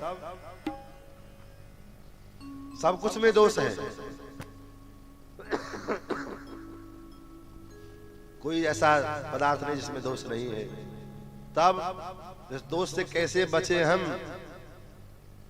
तो इसका उपाय गोस्वामी जी महाराज कहते हैं कि हम संसार में कोई भी वस्तु लेकर के आवे, चाहे वो वस्तु खाने के योग्य होवे, खाने की होवे, चाहे पीने की होवे, चाहे पहनने की होवे, चाहे कुछ भी हो, सोना हो, चांदी हो, कपड़ा हो, जूता हो, मीठा हो, रसोई का सामान हो, कुछ भी होवे, पवित्र होना चाहिए। तो जो लेकर के अब आवे तो क्या करे महाराज? उसके दोष से बचना है तो एक काम करो। क्या करना है?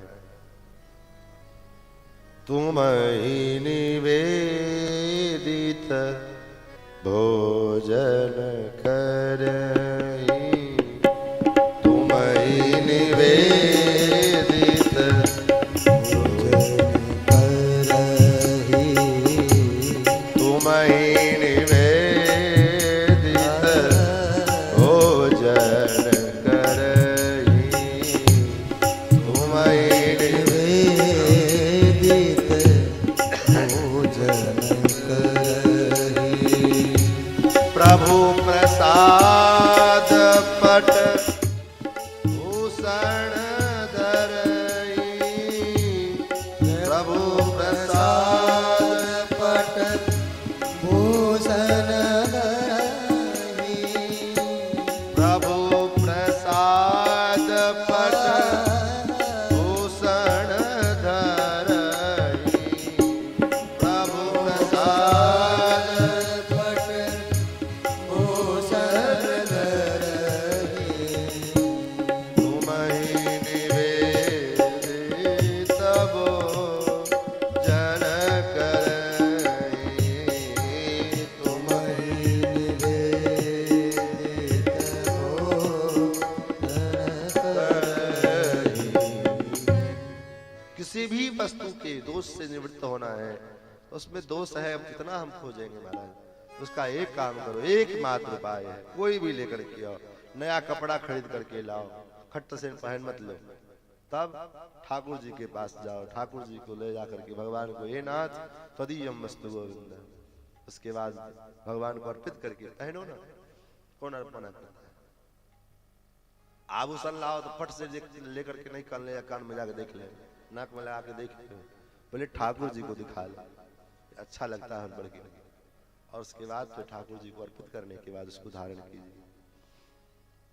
ठीक है, पसंद कीजिए, अपने हिसाब से पसंद कीजिए, लेकिन पसंद करने के बाद पहले ठाकुर जी को स्पर्श करा करके कोई भोजन की वस्तु लेकर के आए, भगवान को पहले अर्पित करो, तदीयम वस्तु। क्योंकि भगवान के पास चले जाने के बाद फिर वो वस्तु वस्तु नहीं रह जाती है, फिर वो वस्तु प्रसाद हो जाती है। जैसे मिठाई के दुकानदार के पास में हम जाते हैं तो हम क्या कहते हैं, भैया 1 किलो रबड़ी, चाहे 1 किलो जलेबी डाल दो, 1 किलो लड्डू डाल दो, 1 किलो रसगुल्ला डाल दो, यही तो कहते हैं। लेकिन जब वो उसको भोग लगा लेते हैं, भोग लग जाता है, तब भोग लग जाता है तो किसी को जब देने जाते हैं तो क्या कहते हैं, ये तो कहते नहीं रसगुल्ला खा लो, जलेबी खा लो, लड्डू खा लो, नहीं कहते ना। क्या कहते हैं, चाहे कुछ भी हो, रसगुल्ला हो, जलेबी, कुछ भी हो, लेकिन हम कहते हैं क्या, बोले प्रसाद ले लो, ये प्रसाद हो गया। अब वो पदार्थ नहीं है, वो प्रसाद है। और प्रसाद क्या है, बोले प्रसादस्तु प्रसन्नता, प्रसाद के रूप में भगवान की प्रसन्नता प्राप्त होती है। तो महाराज परीक्षित जी ने कलयुग को वास दिया। एक दिन परीक्षित जी महाराज शिकार करने के लिए जा रहे थे, मुकुट पहन करके गए और उस मुकुट में कलयुग बैठ गए। वो मुकुट कैसा मुकुट था, वो मुकुट जरासंध को मार करके भीम जो रहे लेकर के आए थे, तो जरासंध का वो मुकुट था। उसी मुकुट को, क्योंकि अब अन्याय किसी का दूसरे का मुकुट था, वो भले आप जीत कर लाए, उससे क्या मतलब है, था तो किसी और का। उनके बेटे ने कहा भी था कि मुकुट कम से कम हमको दे दीजिए, आप नहीं दिया। तो महाराज उस मुकुट को पहन करके गए, कलयुग को मौका मिल गया, मस्तक पर बैठ गए। जिस हाथों से रोज संतों की सेवा किया करते थे, आज क्या हुआ, जंगल में प्यास लगी, आवाज लगाया समीक महर्षि के आश्रम के कुटिया के पास आकर के, कोई है, नहीं आए। महात्मा तो ध्यान में थे। समीक महर्षि के ध्यान को परीक्षा करने के लिए कि महात्मा नकली ध्यान में है कि असली ध्यान में, ये बुद्धि कहां से आ गई, कलयुग के प्रभाव। जिस परीक्षित के हृदय में ऐसा होना संभव नहीं था, लेकिन कलयुग के प्रभाव के कारण महाराज दिमाग में आया कि महात्मा नकली ध्यान में है कि असली ध्यान में, परीक्षा करें। वहीं पर मरा हुआ एक सर्प पड़ा हुआ था, बाण के नोक पर में उठाया और गले में डाल दिया कि देखो नकली में है कि सही में। नकली में होंगे तो कूद के भागेंगे, असली में होंगे तो पड़े रहेंगे। लेकिन महात्मा भी असली और महात्मा का ध्यान भी असली, महात्मा को कोई फर्क नहीं पड़ा, ये तो चले गए। उनके बेटे को पता लगा कि महाराज ने मेरे पिताजी के गले में सर्प का माला पहना दिया है। वहीं कौशिकी नदी के कोशी नदी के तट पर में खेल रहे थे, जल लिया कौशिक क्यापुपस्पृश्य वाग्वज्र विसर्जः इति लंघित मर्यादम तक्षक सप्तमेहनि। जिस राजा ने ऐसा काम किया है, आज के 7वें दिन वही सर्प तक्षक बन करके उनको मारेगा और वो डसेगा और वो मरेंगे। समीक महर्षि को ध्यान खुला। क्यों ध्यान खुला, इतना चिल्लाए महाराज तब तो ध्यान नहीं खुला, और जैसे ही ये बेटे ने श्राप दिया तो ध्यान टूट गया। कैसे, ऐसा कैसे हो गया। संत कहते हैं देखो, जब समीक महर्षि श्रृंगी जी ने श्राप दिया तो समीक महर्षि के हृदय में जो परमात्मा विद्यमान थे, परमात्मा बैठे थे, ठाकुर जी को सहन नहीं हो पाया। अरे मेरे भक्त परीक्षित को श्राप दे दिए। अब ठाकुर जी जो बैठे थे तो भगवान को सहन नहीं हुआ। भगवान अचानक जो है हिल गए, और ठाकुर जी जो हिले तो महात्मा का जिस स्वरूप का वो ध्यान करके और तपस्या में लगे हुए थे, वो तो महाराज विक्षेप होगा ही। तो ध्यान टूट गया। जब टूट गया तो बात क्या हुई, लोगों ने बताया कि ऐसे ऐसे महाराज ने किया, सो आपके पुत्र ने श्राप दे दिया। तुरंत अपने विद्यार्थियों को भेजा है और कहा जाओ महाराज से कहना कि आपको ने जो अब भूलवश किए हुए अपराध के कारण महाराज गुरुपुत्र ने श्रृंगी ने आपको श्राप दे दिया है। आज से 7 दिन आपके पास समय है, अपना कल्याण करने के लिए कुछ करना चाहे तो कर सकते। महाराज तुरंत अपने पुत्र जनमेजय जी को राजगद्दी पर बिठाया और स्वयं गंगा जी के किनारे में आकर के और प्रायोपवेशन करके बैठ गए हैं। बड़े बड़े ऋषि मुनि महात्मा अमलात्मा विमलात्मा सब लोग आए परीक्षित जी के लिए, और परीक्षित जी महाराज विराजमान हैं। सबसे यही पूछा, जिसकी मृत्यु से निकट आ गई हो, ऐसे जीव का कैसे कल्याण होगा, उसका उद्धार कैसे होगा। उसको क्या करना चाहिए? मुमुक्षु मरणासन जीव को क्या करना चाहिए? 7वें दिन जिसकी मृत्यु हो गई, ऐसे जीव को क्या करना चाहिए?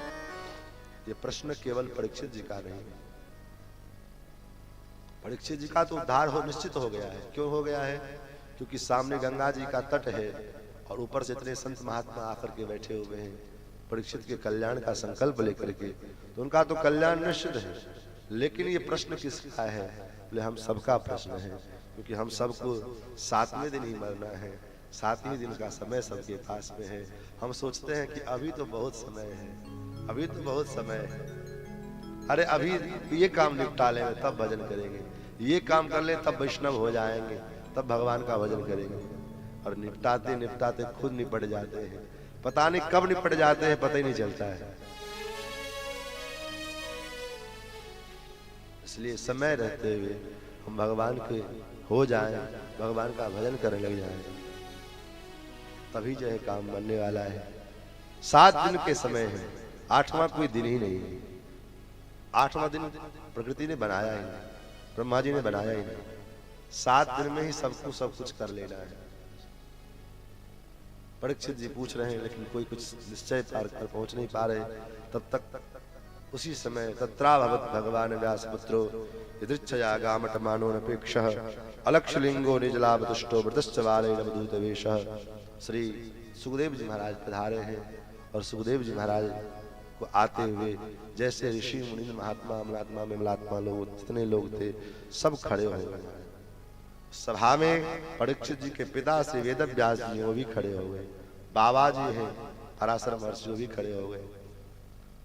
प्रपितामह तो नहीं है क्योंकि शक्ति महर्षि का शरीर छूट चुका था, लेकिन उनके पिता वृद्ध प्रपितामह श्री वशिष्ठ जी महाराज वो भी उठ करके खड़े हो गए। सभी ऋषि मुनि महात्माओं ने अभिवादन किया है।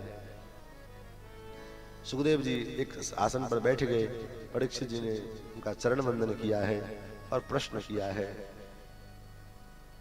अतः पृच्छामि संसिद्धिं योगिनां परमं गुरुं पुरुषस्य यत् कार्यं म्रियमाणस्य सर्वथा म्रियमाण व्यक्ति को क्या करना चाहिए? महाराज परीक्षित जी के प्रश्नों को सुनकर के सुखदेव जी कहते हैं, राजन वरीयाने सते प्रश्न कृतो लोकहितं नृप। हे राजन, तुमने बड़ा है सुंदर प्रश्न किया है। ऐसा प्रश्न करने के लिए किसी के पास में आज के समय में फुर्सत ही नहीं, समय का अभाव है। जिसको देखो सब कमबख्त हो गए। हमारे ध्यान मंदिर के स्वामी जी कहते सब कमबख्त हो गए। आज से 20 साल 25 साल तक 20 साल तक तो हुआ है 2-2 टाइम कथा होती थी, 2-2 मीटिंग कथाएं होती थी, 4 घंटे सवेरे 4 घंटे शाम, और लोग कथा बैठ करके सुनते भी थे महाराज। लेकिन अब 3 घंटे 4 घंटे में भी लोगों के पास फुर्सत नहीं है, और उतना तो फुर्सत नहीं है उतना शरीर नहीं है, क्योंकि उस 3 घंटे 4 घंटे में भी महाराज बार बार उठना, बार बार बैठना, ये वो करना, स्थिरता से 4 घंटे भी बैठ नहीं पाते हैं कथा सुनने के लिए, इतने कमबख्त हो गए। इसलिए हे राजन, व्यक्ति का जो जीवन है ना, आज के कलयुग में औसतन आयु प्रत्येक जीव की ज्यादा से ज्यादा 100 वर्ष, और उस 100 वर्ष का अगर गणित निकाला जाए तो 50 वर्ष तो सोने में बीत जाता है, क्योंकि भाई 100 वर्ष में 50 वर्ष का तो रात्रि भी तो होता है ना, रात और दिन मिलकर के तो 100 वर्ष होते, तो 50 वर्ष तो सोने में बीत गए, बचे 50 वर्ष। उस 50 वर्ष में क्या क्या करना, पढ़ना लिखना, खेलना कूदना, नौकरी, ब्याह शादी, कितना करें, क्या क्या करें। सुखदेव जी कहते हैं, राजन निद्रया हरियते नक्तम विवाहेन छवावयः। रात्रि सोने में अथवा व्यर्थ की फिजूल की बातें करने में बीत जाती है, और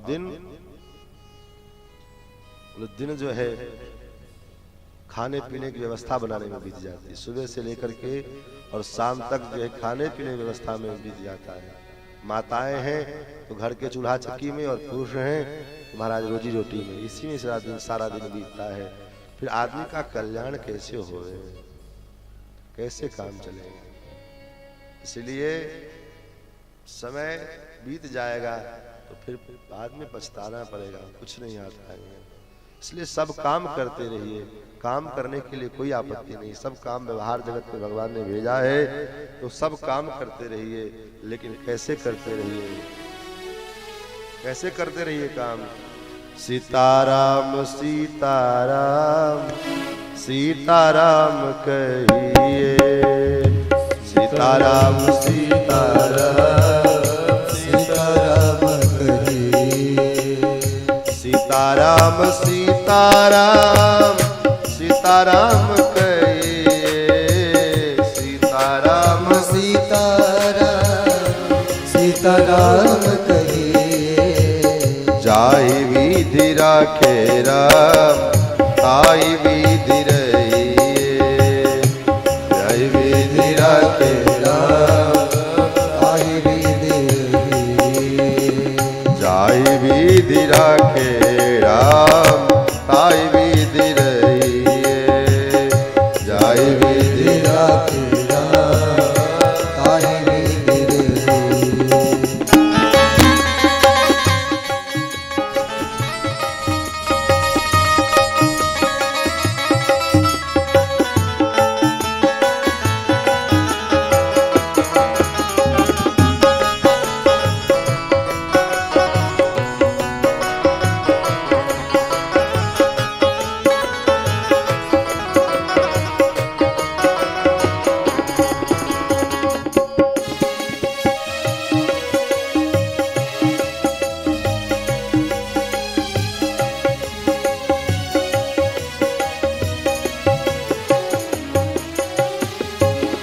मुख में हो राम नाम, राम सेवा हाथ में, मुख में हो राम नाम, राम सेवा हाथ में। झाड़ू लगाते समय तो कोई आदमी ऐसा नहीं होगा जो मुंह से झाड़ू लगाता हो, हाथ से झाड़ू लगाते हैं। जब हाथ से झाड़ू लगाते हो तो मुंह का क्या काम है, मुंह से तो कुछ करो, शरीर से कोई काम करो, लेकिन मन से जो है स्मरण किसका होवे, बोले भगवान का हो। मन हमारा भगवान का चिंतन करता रहे, मुख से भगवान का नाम से कीर्तन होता रहे, और ये जो कार्य मैं कर रहा हूँ ये कार्य मेरा नहीं है, ये कार्य भगवान के लिए है। ये घर भगवान का है, घर भगवान का घर साफ सुथरा रहेगा तो अच्छा लगेगा। ये रसोई बना रहे हैं किसके लिए बना रहे हैं, अपना पेट भरने के लिए नहीं, अपना नादी तो कभी नहीं भरने वाला है। ये रसोई किसके लिए बना रहे हैं, बोले ठाकुर जी के लिए बना रहे हैं।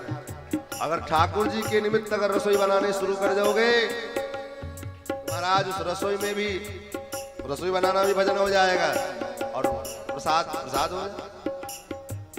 मुख में हो राम नाम, राम सेवा हाथ में, मुख में हो राम नाम, राम सेवा हाथ में। तू अकेला नहीं प्यारे, राम जी तेरे साथ में, तू अकेला नहीं प्यारे, राम जी तेरे साथ में। तू अकेला नहीं प्यारे, राम तेरे साथ में, तू अकेला नहीं प्यारे, राम जी तेरे साथ में। विधि का विधान जान, हानि लाभ सही, विधि का विधान जान, हानि लाभ सही है। जाहि विधि राखे राम, ताहि विधि रहिए, जाहि विधि राखे राम, ताहि विधि रहिए।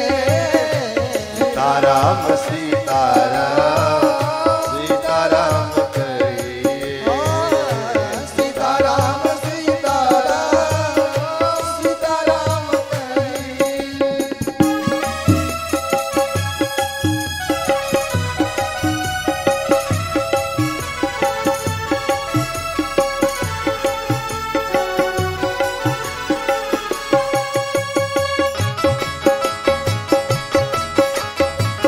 हरि बोल।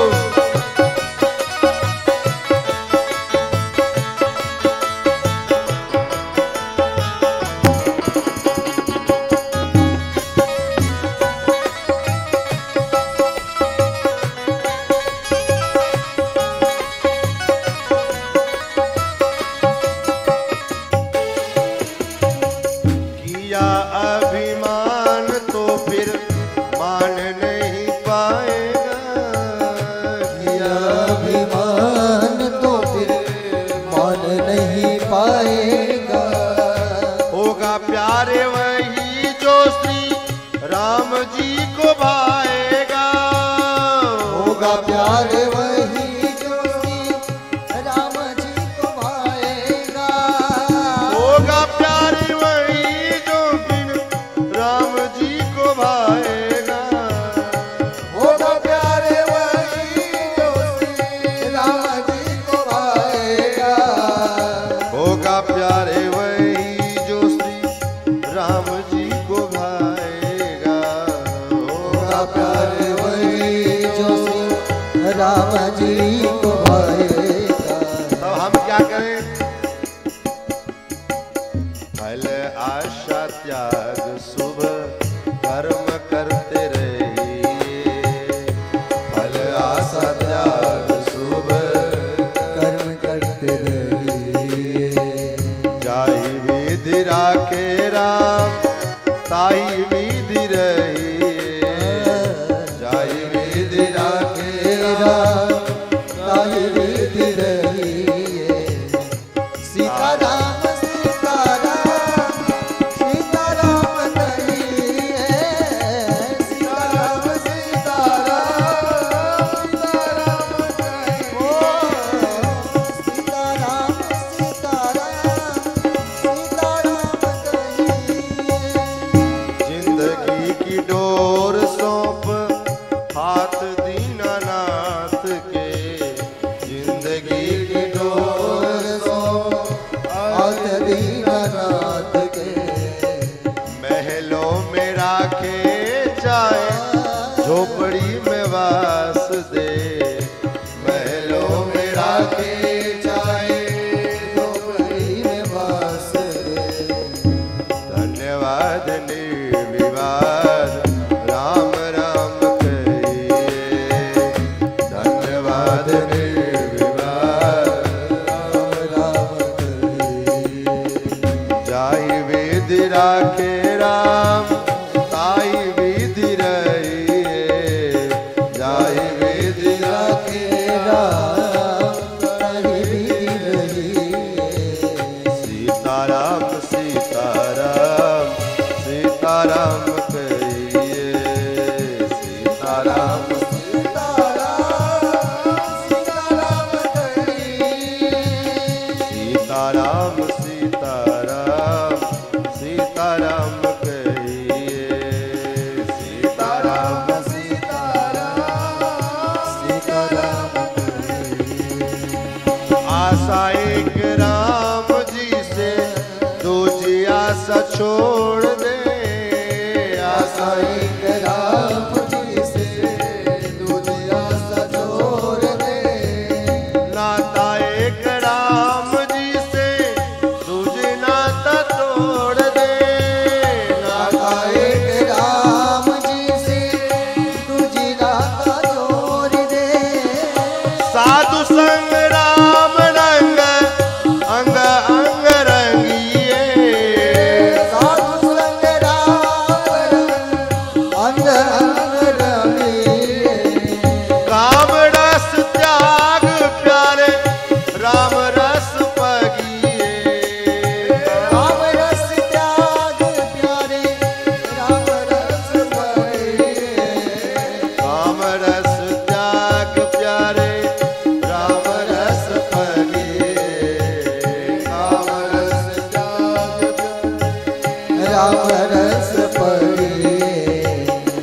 सीताराम सीताराम सीताराम कहिए, सीताराम सीताराम सीताराम कहिए।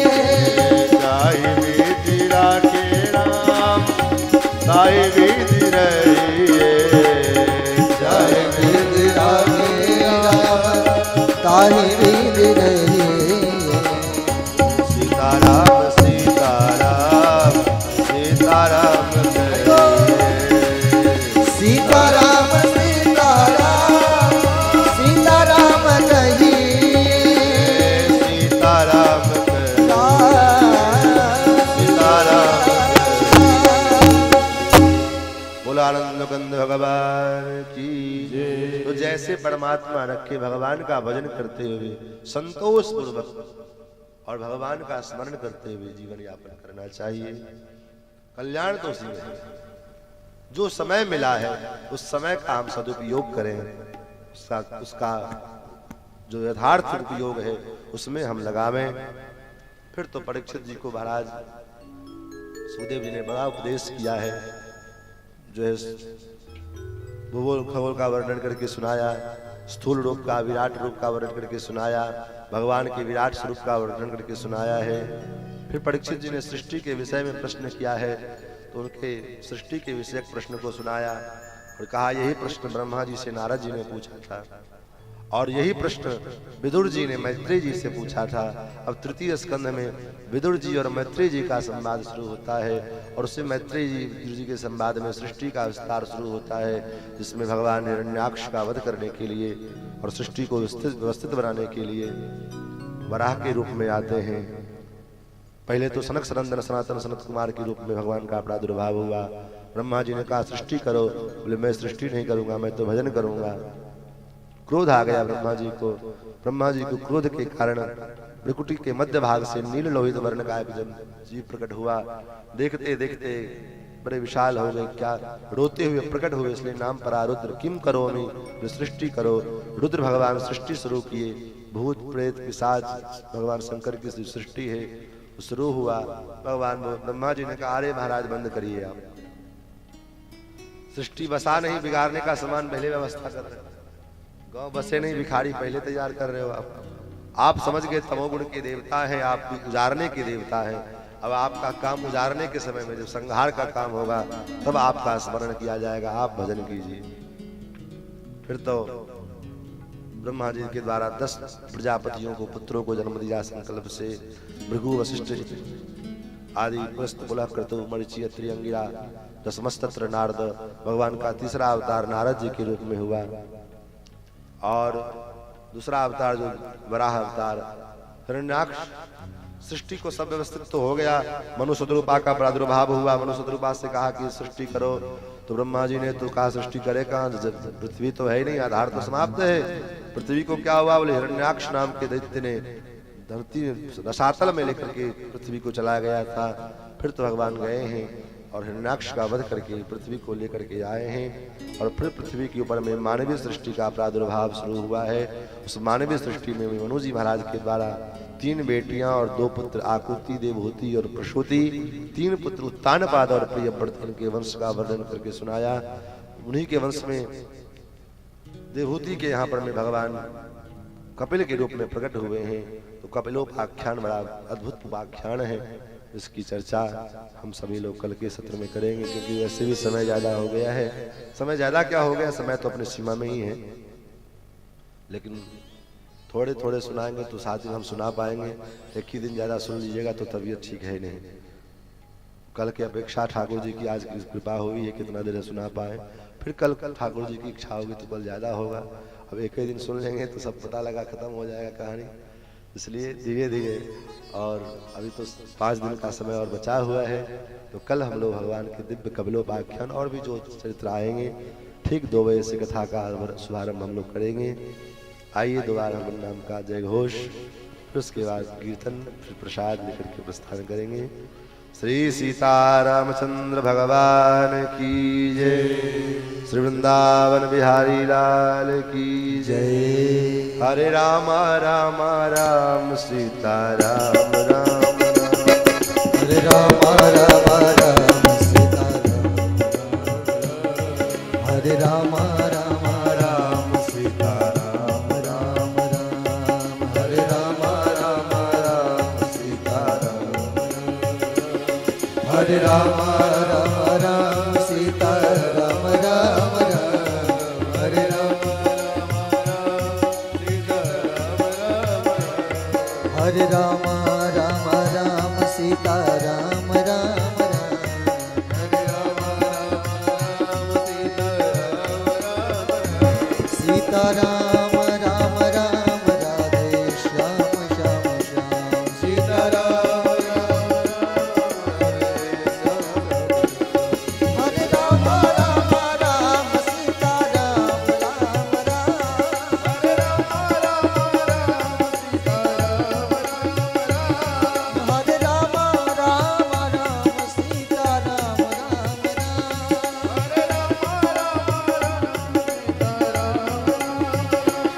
राधे श्याम श्याम श्याम राधे श्याम श्याम श्याम राधे श्याम राधे श्याम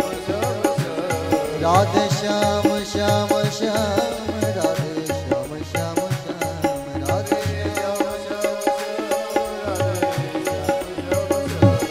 हरे राम राम राम सीता राम राम राम हरि बोल हरे राम राम राम सीता राम राम राम हरे राम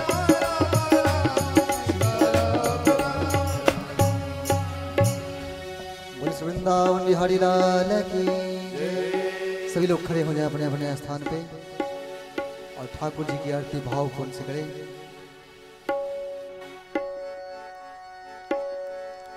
कर्पूर गौरम करुणावतारम संसार सारम भुजगेन्द्रहारम सदा वसंतन हृदयारविंदे भवं भवानी सरितं नमामि। श्रीमद्भागवत पुराण की उतारो आरती श्रीमद्भागवत पुराण की उतारो आरती श्रीमद्भागवत पुराण की उतारो आरती श्रीमद्भागवत पुराण की उतारो आरती ऐसे व्यास भगवान को उतारो आरती ऐसे व्यास भगवान को उतारो आरती श्रीमद्भागवत पुराण की उतारो आरती श्रीमद्भागवत पुराण की उतारो आरती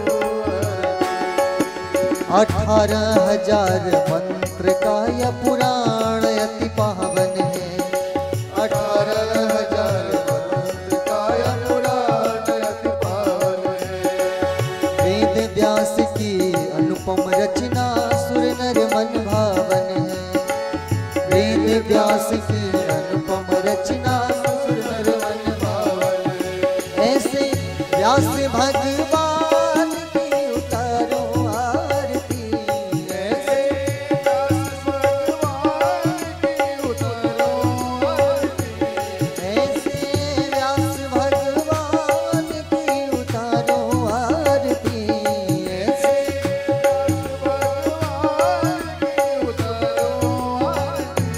श्रीमद्भागवत पुराण की उतारो आरती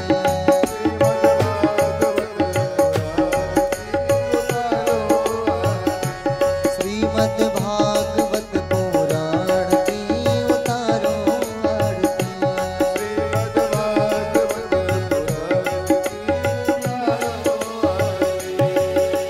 भक्ति मुक्ति वैराग्य ज्ञान का यह पुराण महतारी भक्ति मुक्ति वैराग्य ज्ञान का यह पुराण महतारी श्रवण बांध से करुणा करते मोहन मदन मुरारी श्रवण बांध से करुणा करते मोहन मदन मुरारी ऐसे करुणा निधान की उतारो आरती ऐसे करुणा निधान की उतारो आरती ऐसे करुणा निधान की उतारो आरती ऐसे करुणा निधान की उतारो आरती श्रीमद्भागवत पुराण की उतारो आरती श्रीमद्भागवत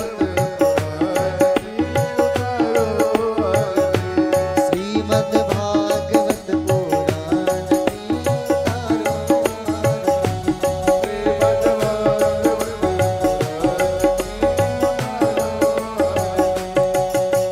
श्री सुखदेव परीक्षित का संवाद जगत हितकारी श्री सुखदेव परीक्षित का संवाद जगत हितकारी राधा श्याम के कृपा दृष्टि का हम सब है पुजारी राधा श्याम के कृपा दृष्टि का हम सब है पुजारी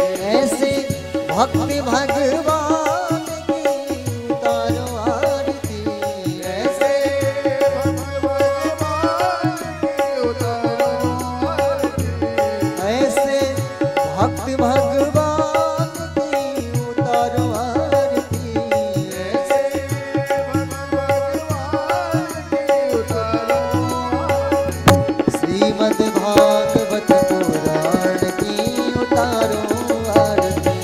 श्रीमद् भागवत पुराण श्रीमद् भागवत पुराण की उतारो आरती। श्रीमद् भागवत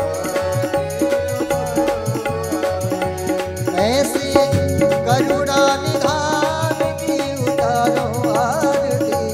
ऐसे करुणा निधान की उतारो आरती। ऐसे व्यास भगवान की उतारो आरती। ऐसे व्यास भगवान की उतारो आरती। श्रीमद् भागवत पुराण की उतारो आरती। श्रीमद् भागवत की उतारो आरती। श्रीमद् भागवत पुराण की उतारो आरती।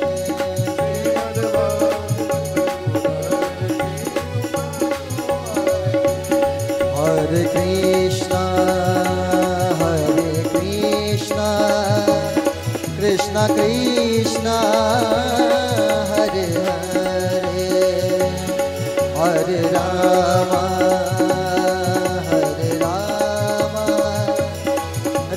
राम राम हरे हरे,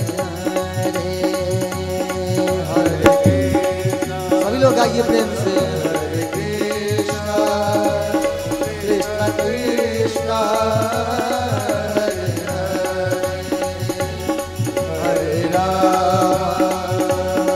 हरे राम राम राम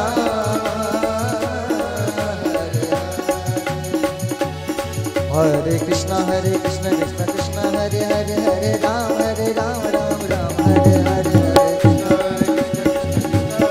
हरे कृष्णा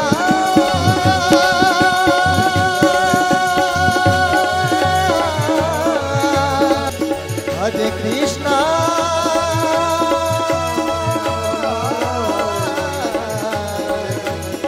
हरे हरे। आराधिक्यं समर्पयामि जलेन शीतलीकरणम् आराधिक्यग्रहणं पुष्पै देवाभिवन्दनं। हरि ओम्। यज्ञेन जगमनन्त देवास्तानि धर्माणि प्रथमान्यासन्ना ते अनाकौ महिमानः सचन्द्र यत्र पूर्वे साद्याः सन्ति देवाः। ॐ नानासुगन्धपुष्पाणि यथा कालोद्भवानि